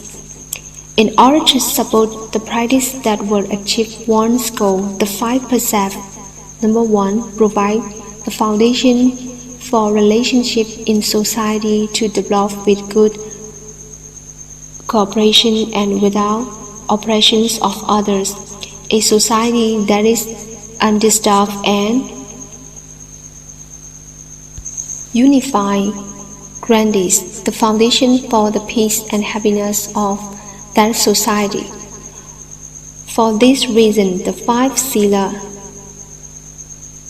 stipulate behavior that is free from exploiting, oppressing, or harming others, not violating another's life and body, not violating another's ownership or property, not indulging in sexual conduct with the partner of another. Further, the 5 precepts also stipulate refraining from using malicious and deceitful speech and refraining from posing a threat to others by the diminishing of one's awareness and control that come from taking drugs and intoxicants, which cause heedlessness and give rise to mistrust. We can see that the 5 precepts are the most fundamental standard for organizing human life and society in a way that allows for conditions that provide a basic opportunity for the creation of good and right things, and also for development both of the mind and of material things. The precepts adopted by special groups or communities, precepts on higher levels, are established according to various practices with the aim of training and improving individual behavior and developing the quality of life and cooperation in the community, accordance with the highest goals of the individuals and of the society. For example, the 8th precept aimed at a training that facilitates a life that is conducive to the development of the mind. Additional preserve limit the time when food can be consumed, excludes seeking happiness from entertainment, and restricts activities aimed at deriving sensuous pleasure, even including restricting the use of sumptuous sitting and sleeping accommodations. This is a training that gives rise to experience of a way of life that has more freedom and enables us to live well and be happy without over-dependence on external things. The 8 precepts promote greater productivity with regard to time as well as energy when developing one's mind and wisdom, or in other words, they facilitate the practice of mind development and wisdom development. There are many kinds of precept. For example, the precept for training the sense of faculties in the rear. That is the training of how to use the eye, ears, nose, tongue, body, and mind wisely. In the case of the first 5 faculties, this means to train how to see and listen, for example, in a way that is beneficial and does not cause harm or trouble, confusion, and addictions. Furthermore, there are precepts guiding the use and consumption of things that train us to see the true value of these things and to not be deluded by false or conventional value. Having a well-organized life and cooperation with others, as well as a correct relationship with our material surroundings and natural environment is called sila. Having a goal for living an orderly life, both individually and as a community, and living according to that code is called vinaya. The various practices by which one arranges one's life and society to be well organized and harmonious are called sikkhapada. Rules of training. The various practices for the training and improvement of one's behavior in order to execute a life harmonious with and conducive to the practice that leads to the highest goals is called vata. Daily routine, daily duties or undertaking, rules of adequate properties. All that we have mentioned here is covered by the term sila. The adjusting of our life to bring about the foundation and readiness to develop. 2. Samadhi, concentration, means training to attain a trained, tranquil, firm and stable mind, which then allow the mind to have the capacity to work or to be used in a good way. This is of particular importance of contemplation, that is to bring about wisdom and for using wisdom effectively. Furthermore, the mind that is concentrated is in a condition conducive to and fit for the development of wholesome conditions. All the virtues that are to be developed and enhanced in the mind when the mind is tranquil and firm and thus concentrated, its condition is one free from disturbance, like sadness, gloom, agitations, and confusion, and it is Consequently, a mind that is clear, light, relaxed, joyful, fresh, unclouded and happy. In short, it is the training of mind development that gives the individual a mind that is full of potential qualities and health. Number 3. Pinya. Wisdom means to have insights into all things in accordance with actualities, and it also means the training and development to attain this knowledge and understanding. Wisdom has many levels. For example, the initial step is comprehension of many of the things we have learned and heard, and the information and things experienced through eye, ear, nose, tongue, and body.